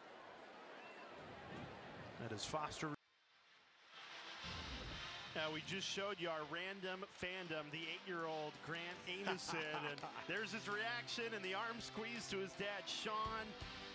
They live in Auburn, but Sean's raising him right as an Alabama fan and offered to take Grant to the Iron Bowl next week for his first ever Alabama game. And he said, no, my first Bama game needs to be in Tuscaloosa. So here they are, and they're enjoying a 35-0 lead for the Crimson Tide. Yeah, first game got to be at Bryant-Denny Stadium. Third-string quarterback Keelan Russell into the game for the Tide. Austin Mack only got one series of this third quarter after Ty Simpson played the entire first half. Play action. Russell right on the money to the tight end, Caleb Edwards. Freshman to freshman, the future is bright. And you can see why Ryan Grubb and DeBoer are so excited. I mean, here's Russell coming in the game. Surveys the field. There he is. Ball's uncorked, right on the money. I mean, the accuracy by all three of these guys, very impressive. And with Josh Cuevas, the lead tight end, out of this game with an injury, did not play. Caleb Edwards and Marshall Pritchett, the two true freshmen, getting some extended burn in what could be a very vital tight end room the rest of the way. And one of the key attributes of Keelan Russell is his athletic ability, the way he can run. We'll see if that happens here now around the 10-yard line. First and goal. Russell has come in and made it look easy. #1 dual threat quarterback in the 2025 class out of Duncanville High School, a powerhouse in Texas. Hands it off, Trey Washington. No room to run there.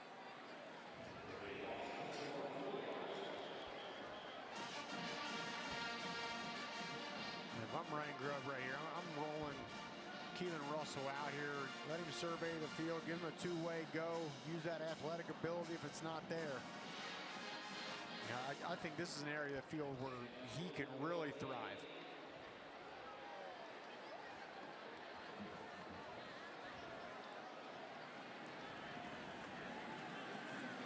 Motions Washington into the backfield. Hands it off, up the middle, inside the 5, and that'll set up 3rd and goal.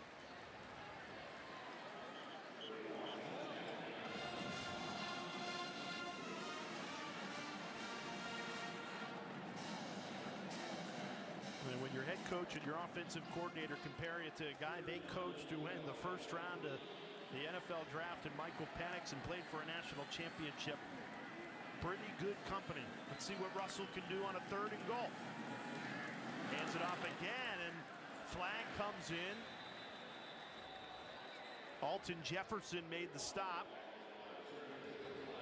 Holding on the offense, number 77. Now, wouldn't you decline this penalty if you're Eastern Illinois to bring up 4th down, or would you rather back them up even though Alabama gets 2 cracks at it? I think either way they're going to go for it here. But I understand on those 2 plays, if you're Kalen DeBoer, his last 2 plays. Holding on the offense, number 77. That penalty is declined. Yep. Penalty is declined. You were saying, Rocky? Yeah, we know we can run the ball up the middle in a 35-0 game. Let me see what my quarterback can do. Let me roll him out. Let me give him that two-way go and let him work on his game. I just need to use these opportunities to see what your quarterback here can do and what he can't do. Get him some experience. Well, he has an empty set here on a 4th and goal.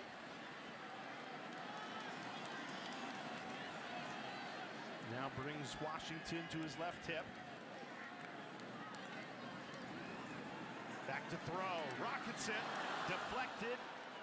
It falls incomplete. Turnover on downs. Good stop by the Eastern Illinois defense.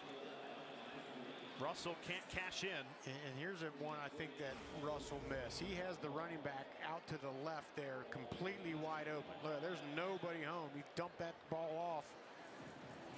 and let him make a guy miss, and kind of forced one right there in the middle of about 3 white jerseys. But again, that's why you do this. That's why you put Keelan Russell in. He'll learn from that.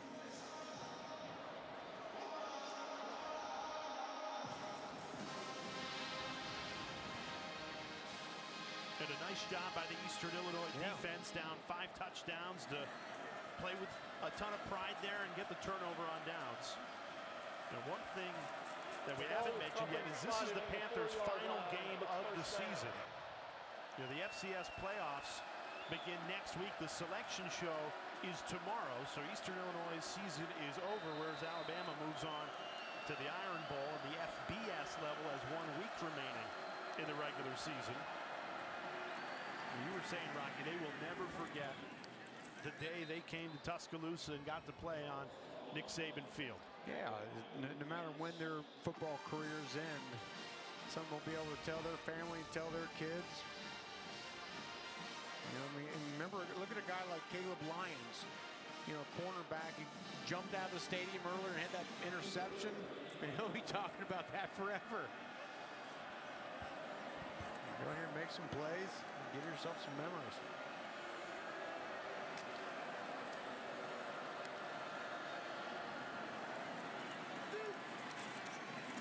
Charles Kellum, who's been the leading rusher not just today, but all season for Eastern Illinois.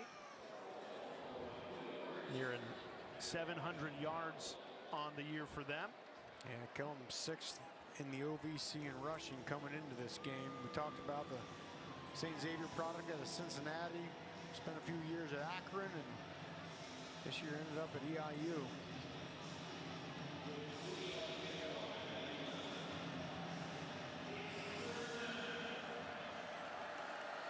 Third and 3. The Alabama defense has been outstanding on 3rd down today. Just 1 for 8.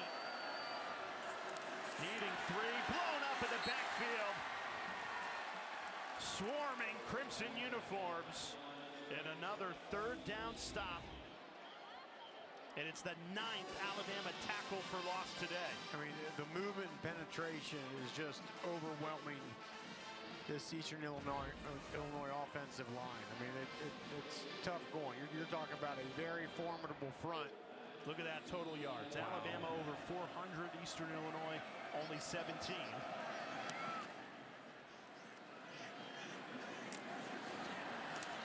Cole Adams catches it already in Panthers territory. Alabama has lived in Eastern Illinois territory today as we check in down on the field with Tori. Eastern Illinois is enjoying being here in Tuscaloosa more than their star linebacker Jawan Nixon. He grew up here in Tuscaloosa and has always dreamed of playing at Bryant-Denny. He even had Alabama bed sheets growing up. He admitted to me this week that this is emotional, getting to play here. This is like a fulfillment of a dream. He's got 20 tickets for fans in the stands. Some of them had to buy their own. Mom, dad, stepdad, cousins, old coaches. And his mom, Tequila, told me that this is surreal for their family, but at the same time, they always knew what kind of kid he was and that he would achieve his dreams. Yeah, that's special. I think he would enjoy it a little bit more if he didn't have that giant club on his hand. He hurt his thumb in practice a week ago. He's got 5 tackles a day, and as you said, Tori, this is something he'll never forget. You played linebacker with the club for the Tennessee Titans, and there's nothing worse than that, right? It's the worst. I always say you don't realize how much you use your hands until you can't use one. You know, you're kind of running around out there, even just like spatially, just, you know, getting your feeling around out there. It's a weird kind of thing to have to deal with, but he's out there making it happen. Free play for Austin Mack. Taking a deep shot to the end zone. And that's pass interference. Derek Meadows got hammered in the end zone. Now how about Kalen DeBoer going back to Mack after he had let Russell take the previous drive? And it was Isaiah Huey. I thought he had good coverage there for most of that rep, and then right at the end there, committed the interference. There are 2 fouls on the play, both by the defense. Offside on the defense, number 91. That penalty has been declined. Pass interference on the defense, number 23. That penalty will be enforced 15 yards from the previous spot. Carries an automatic first down. What do you think of Alabama going back to Mack after putting Russell in for a drive? I like it. Let's get both guys in there. This whole half, alternate series, and just kind of see what happens. Give them some valuable experience, and what a great camera shot. And again, nice coverage to the end, but again, you don't get the eyes back to the ball, and then the right arm wraps around the backside, and there comes a penalty.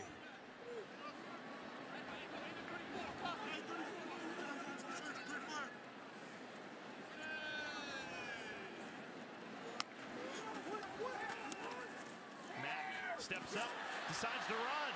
Austin Mack, tough to take down at 6'6". Those long strides, finds the end zone. Touchdown, Austin Mack.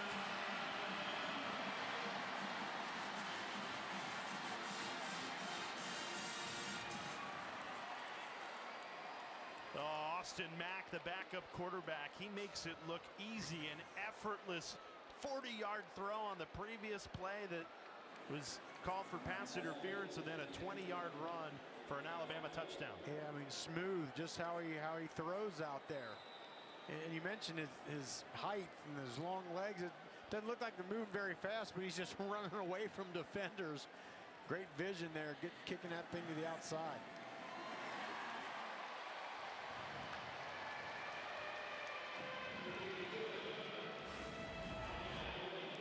Again, I like this look. He's going through his progressions. 1, 2, not there. I mean, look at just open up then. And he's seeing downfield. He's seeing his wide receivers. There's Derek Meadows making a great block on the outside. And that's what it's all about. I mean, the quarterback position is about making the right decision. When to throw, when to tuck and run. These are all very razor-thin, fine decisions. And the only way you learn in those instances is through experience. And that's why it's so valuable right now for both Mack and Russell to get that experience and learn.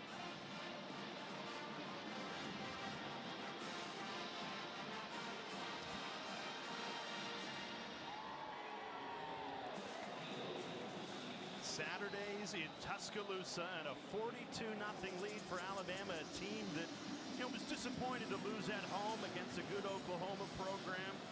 Felt they played a lot better in that game, and that outgained them by nearly 200 yards. Those 3 turnovers so costly to ruin the 8-game winning streak, but they don't fall out of the college football playoff conversation, and still very much in the SEC championship conversation. So talking with the players and the coaches this week, they go, look, all our goals are still very much in front of us, and we get this game against Eastern Illinois to clean up some things and make sure that we are 100% ready to fire, because now every game here on out is a playoff game. That's it, and every play is an opportunity to get better and to learn, both for the coaches and the players, and that's why you can never just take a game like this lightly. You want to come out and work on the little things you got to work on to be a great football team. I think they've done a lot of those today.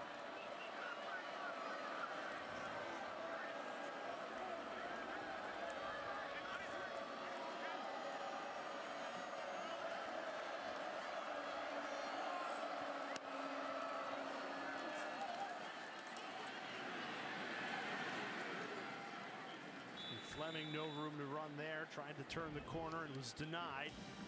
Talking SEC championship, you win and get an A&M loss, you're in. You win and get an Ole Miss loss, you're in. And if you win and both A&M win and Ole Miss win and Georgia win, if you get the strength of schedule over the Dogs, which right now Alabama is 4, Georgia is 12. Bama's playing, so you got 3 paths there, but it all requires a win against Auburn. I was gonna say, what's the consistent word and all that? Win, right? Yes. You win and you control a lot.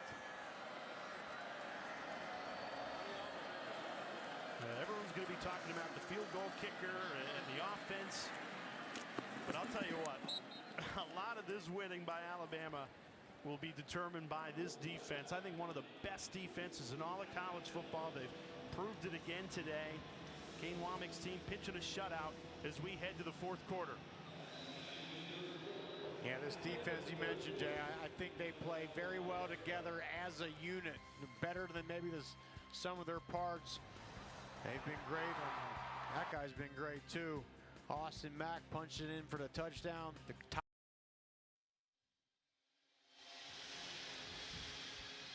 Rocky, we've been talking defense. Kane Womack's unit excellent today. 9 tackles for loss, an interception, a forced fumble, and still pitching a shutout as we begin the fourth quarter. Havoc plays. They've just owned the line of scrimmage today. 3 big sacks, the interception on the second play of the game. 3rd and 2, and another 3rd down stuff. Eastern Illinois converted the first 3rd down that they had, and then Alabama's shut the door 9 consecutive times on 3rd down. Wow. Yeah, Kane Womack, you can see him fired up. You can't exude that kind of energy if you're up in the box, right? Duke Johnson, look at this. And I think as a coach, he loves seeing some guys that maybe aren't the normal starters out there making plays, and they've coached them and they work hard every day at practice. They don't get an opportunity and come out today and get one, make plays. Nothing a coach loves more.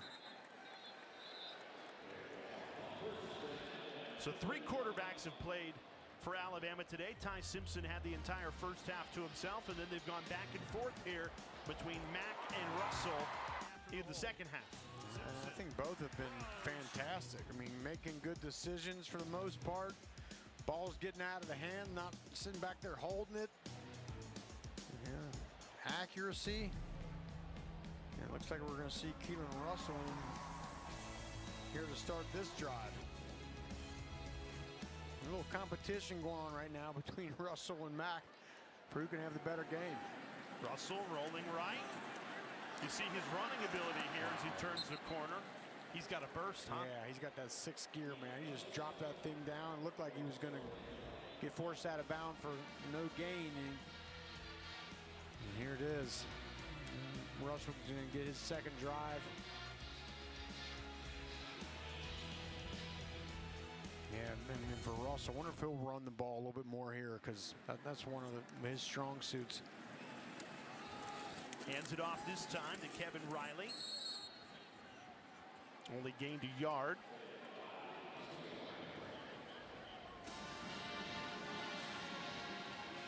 What a luxury when you're Alabama and you got so much competitive depth.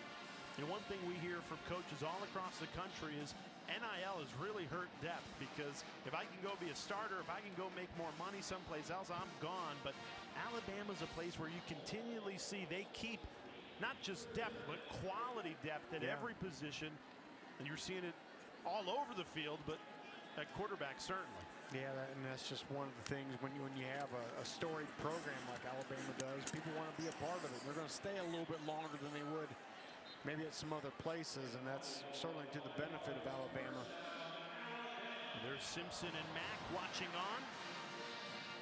I got to admit, though, Jay, I think it's going to be hard to keep all 3 of these quarterbacks going into next year, because you just see the talent level. Hopefully for Alabama that happens, but certainly be tough.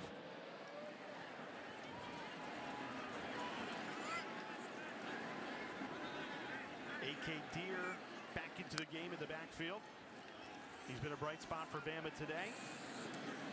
Russell throws. It's caught by Cole Adams. And I like right there what Russell did. There was a deeper route that was a little more well covered. Instead of trying to force that thing in there, just takes the easier throw.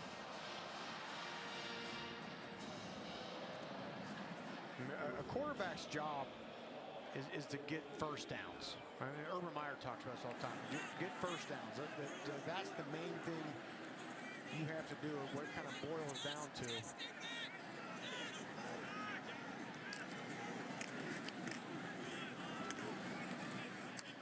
Deere rumbling forward.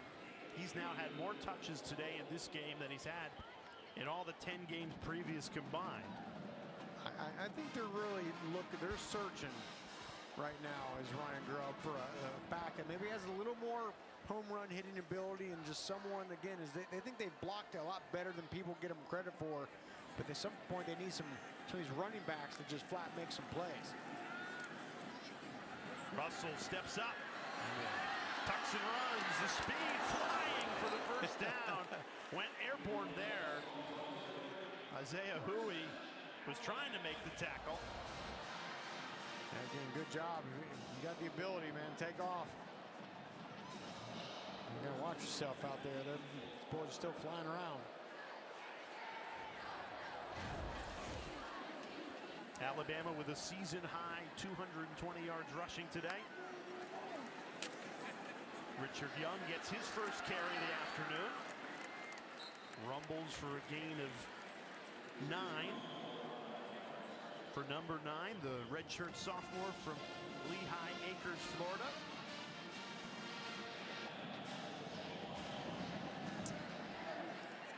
One of those games where if you're on the roster, chances are you're on the field today.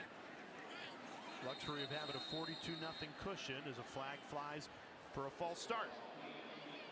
False start on the offense, number 8. That's a 5-yard penalty. That remains second down. And it's important to do that, Jay. You got guys that they work hard every single day in practice and don't see the field much. I think this is a great game to reward those guys. And also give them an opportunity to go out there and see what they can do. Maybe they'll turn some heads.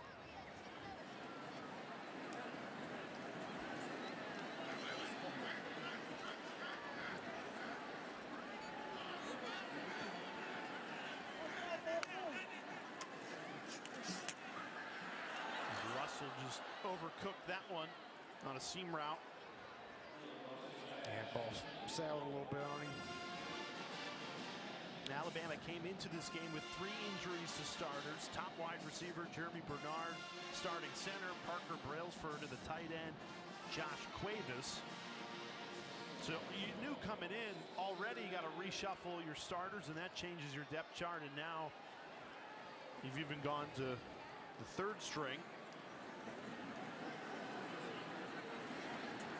But you're right, Rocky. You never know. If somebody makes a big play, it gives you something to think about. Is that a player that we could use going into the Iron Bowl and postseason play? Russell finds Marshall Pritchett. He's one of the players that would fit into that category, right? If Cuevas stays injured here.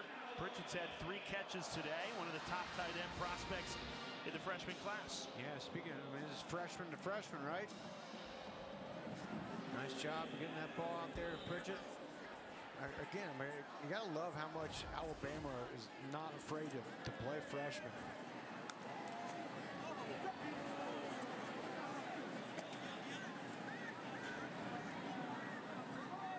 Play of a long drive. This is where Russell stalled out in the red zone on the previous drive he had. Got Meadows down here at the bottom, one-on-one coverage. Tall receiver. They throw it to the opposite right side. Right back to Pritchett. He flies forward inside the 10. Back-to-back grabs for the talented tight end. I'm just loving this situation. You got Meadows out there, 6'5". Just throw a jump ball up to him. See what he can do.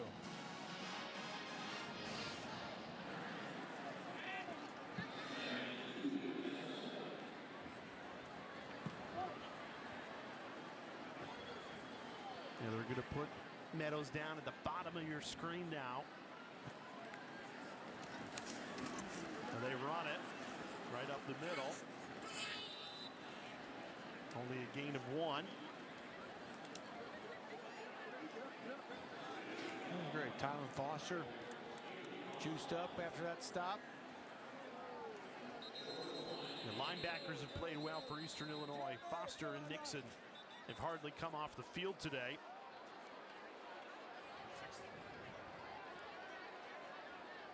Joseph, as we get into college football playoff season, plenty of bowl games over the holidays, lots of football still left here in the middle of November. Alabama goes back to Richard Young, picks up the first down. Nice tackle there by Juwan Nixon, who we talked about, the Tuscaloosa native. Baker Hickman comes in at center with Joseph Ionata out injured. First and goal. Right back to Young. This time he's in. 13th play of the longest drive of the afternoon for Alabama results in a touchdown.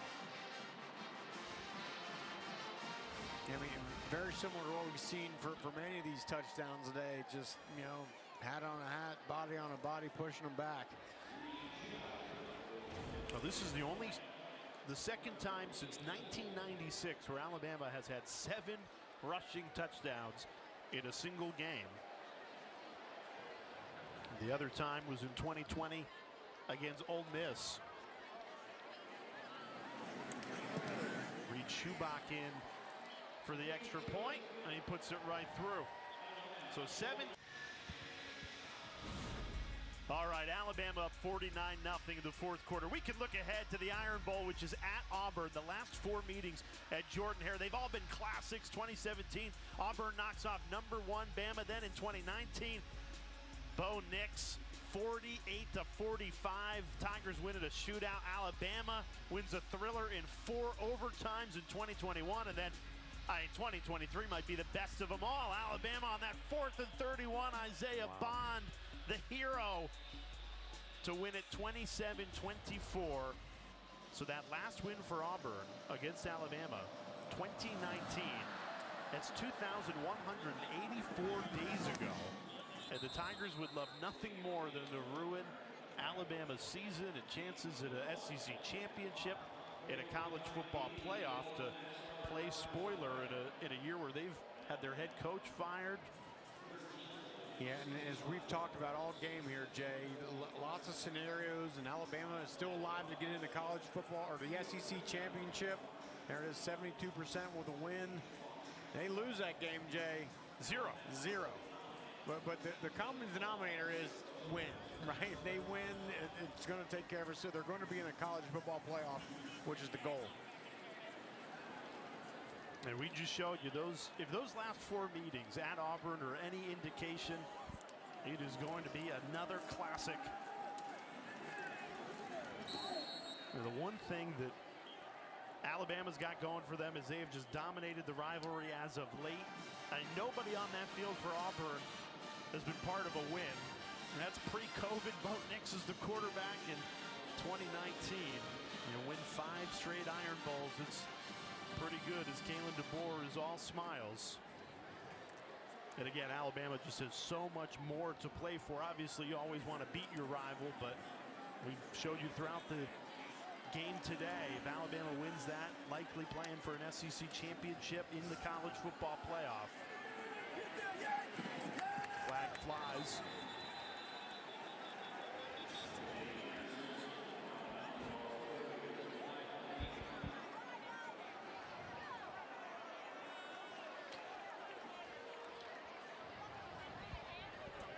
Illegal formation on the offense, more than 4 in the backfield. That's a 5-yard penalty with a replay of 2nd down.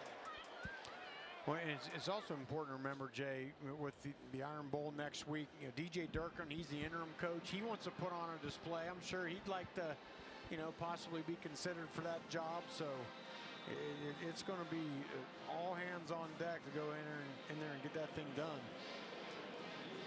Well, that's the other thing that's swirling. It's either college football playoff conversation or coaching carousel conversation. How many times do I say that, Jay, during the course of the year we're together? Right?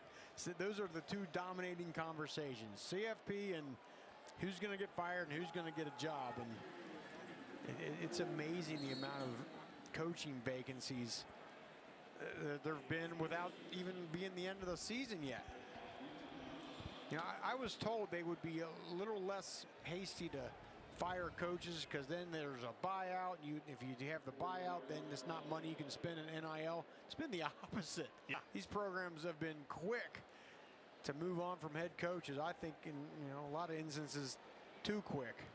And then you got the whole Lane Kiffin debacle where the AD has to come out yesterday and say, hey, we're going to put out an announcement after the Egg Bowl. My first thought is, well, if he's staying, why wouldn't you just say now he's staying? Oh, yeah. So, but try and stay off the message boards, everybody. Good luck. Good luck. They can be a lot of fun. Even I was finding myself down the rabbit hole yesterday. And you're hearing things about Kalen DeBoer and how Penn State's calling him, and I think a lot of it is a lot of words and not a lot of action. And we talked with DeBoer yesterday. He is so focused on this team trying to win an SEC championship, trying to win a national championship. And he said these players are so committed to the program, into the University of Alabama. Good return there. Lee getting an opportunity on the punt return for 25 with Bama up 49.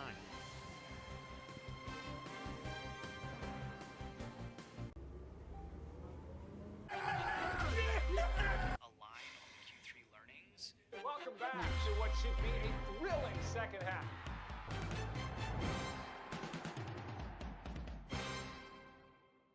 What a day.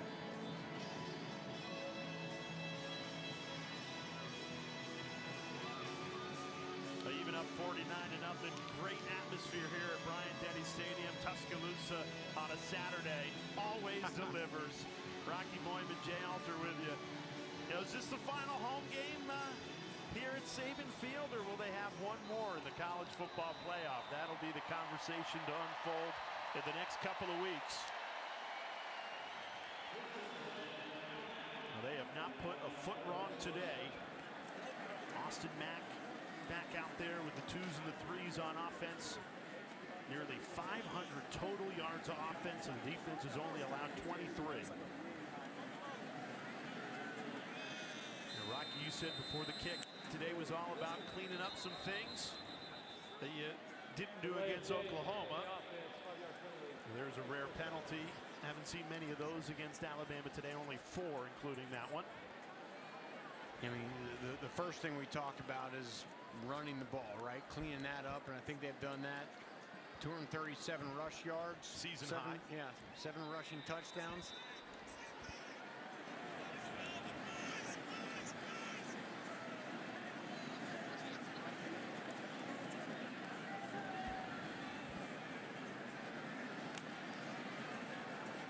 There's Mack throwing on the run, right on target. Some shiftiness there. MJ Sherwin, the 5th-year senior from California. A little fancy footwork there. The kids call that breaking ankles. Nice run.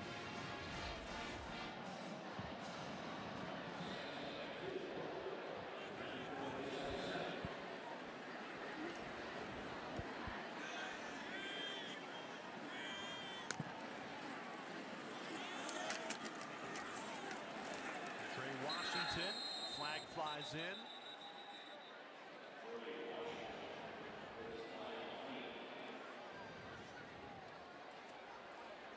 Personal foul, face mask on the defense, number 48. The 15-yard penalty will be enforced from the previous spot and carries an automatic first down. Automatic first down for Alabama as they go into Eastern Illinois territory. I was getting ready to say the rare native yards play by this defense.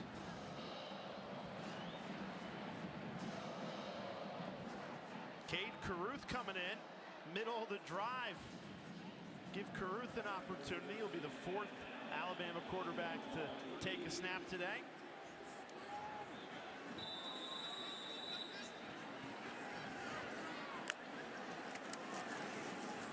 But one of the goals of a game like this is play as many players as you can at all positions. And Carruth, they call his own number.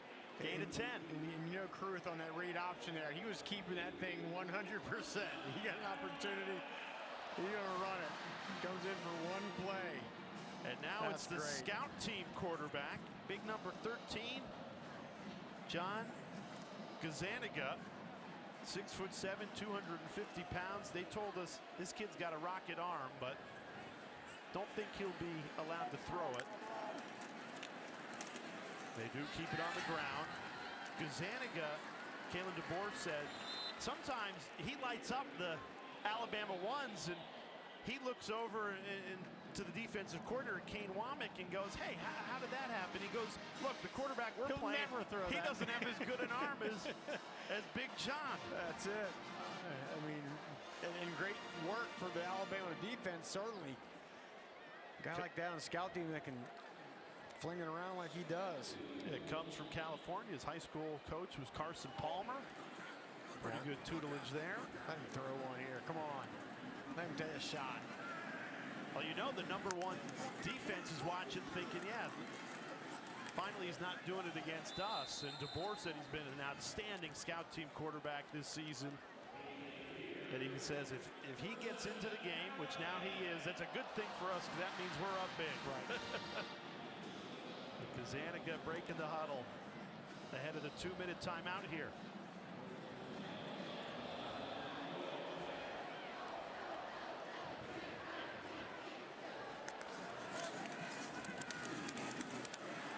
Just letting them hand it off. A.K. Deere continues to pile up the carries, gain of 6 there. And that brings us to the 2-minute timeout. They're going to try to get a snap off here. Come on, let him throw one. Can't get it off in time. A whole lot of dancing and cheering in Tuscaloosa. 2 minutes left in this one. Alabama a 49-0 lead. Rocky Boyman, Jay Alter with you. Torrey Petrie down on the field. 7 touchdowns for Alabama. All of them have come on the ground. 533 total yards. Kazanica, the scout team quarterback, they let him run it there. Their walk-on freshman who's led the scout team for Kalen DeBoer all season long, getting an opportunity in a 7-touchdown lead. You know he wants to find the end zone, right? Oh, heck yeah. He's looking over and saying, come on, coach, come here and play. We can get in the end zone.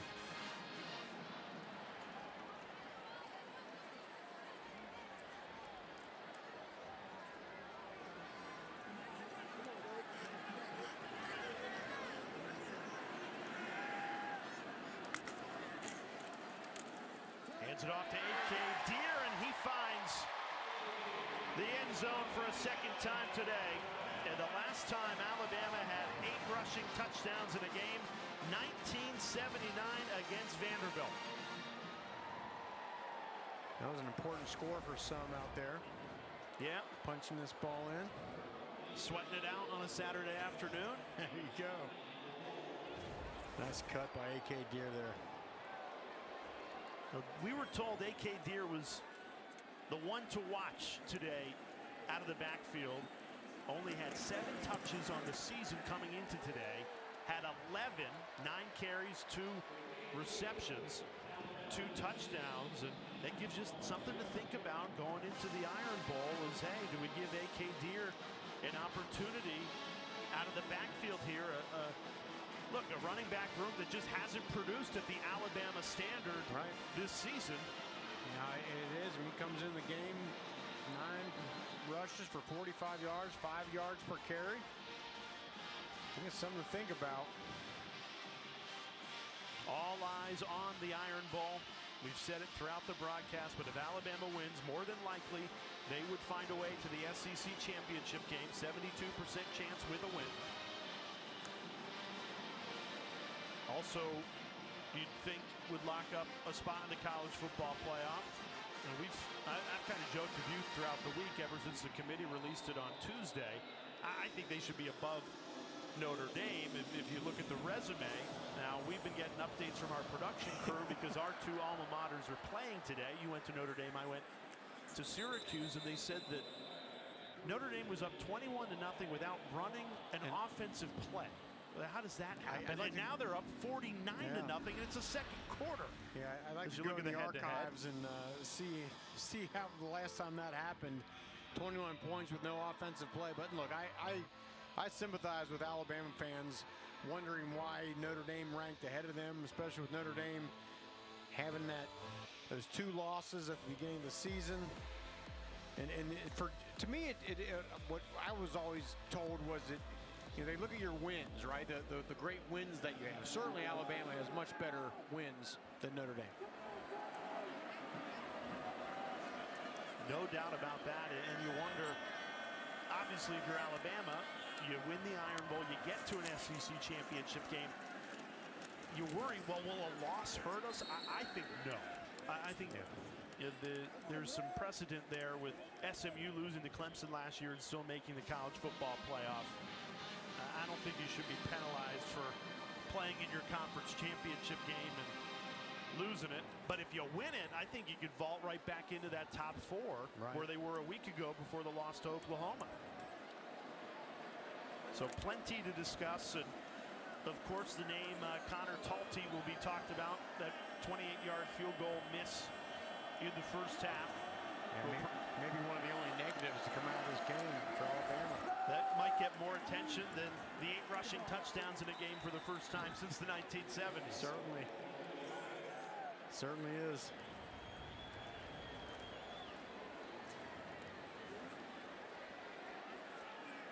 Well, that'll finish it here in Tuscaloosa. 56-0 win for Alabama. Nice bounce back. Kalen DeBoer saying you can learn a lot from a loss. We certainly did when we lost the first game of the season to Florida State. Rattled off 8 straight wins before that loss to Oklahoma. They're hoping this win can launch into another win streak that'll result in some trophies come the end of the season.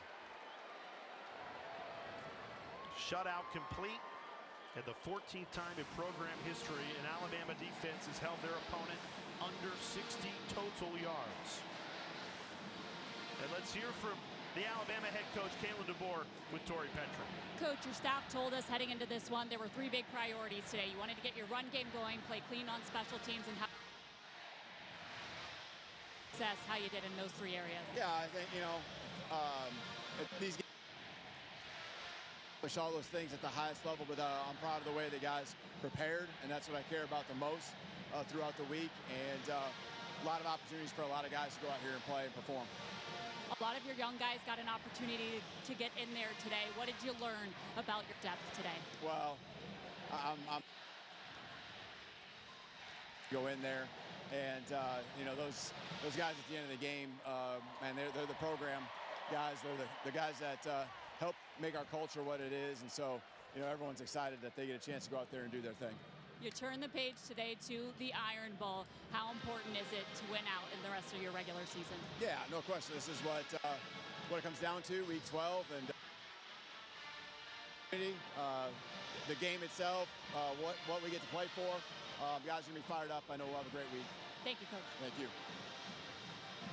Kalen DeBoer told us all week in practice he got the response he was looking for after that loss, and now they put it together, and you see the response on a Saturday, hoping to carry that in to the Iron Bowl as we go back to Tori, who's standing by with Tim Keenan. Tim, your defensive coordinator challenged you guys to pitch a shutout today, and you did. As a leader on this defense, what impressed you most about your defensive effort? A shutout is always great. It shows what can happen once you execute, do your job, and go out there and have fun with your brothers. So getting that goose egg is definitely big for us. You head into the Iron Bowl now after this one. Time to think about that last game of the regular season. As somebody who's experienced plenty of Iron Bowls, what is it like preparing for Iron Bowl week? I'm going to enjoy this win right now. I'll worry about the Iron Bowl next week. But right now, that 24-hour rule, enjoy this goose egg with my guys, especially what might be the last game at Bryant Denny Stadium and the senior day, so I'm just enjoy the day. Well, congratulations. And thank you.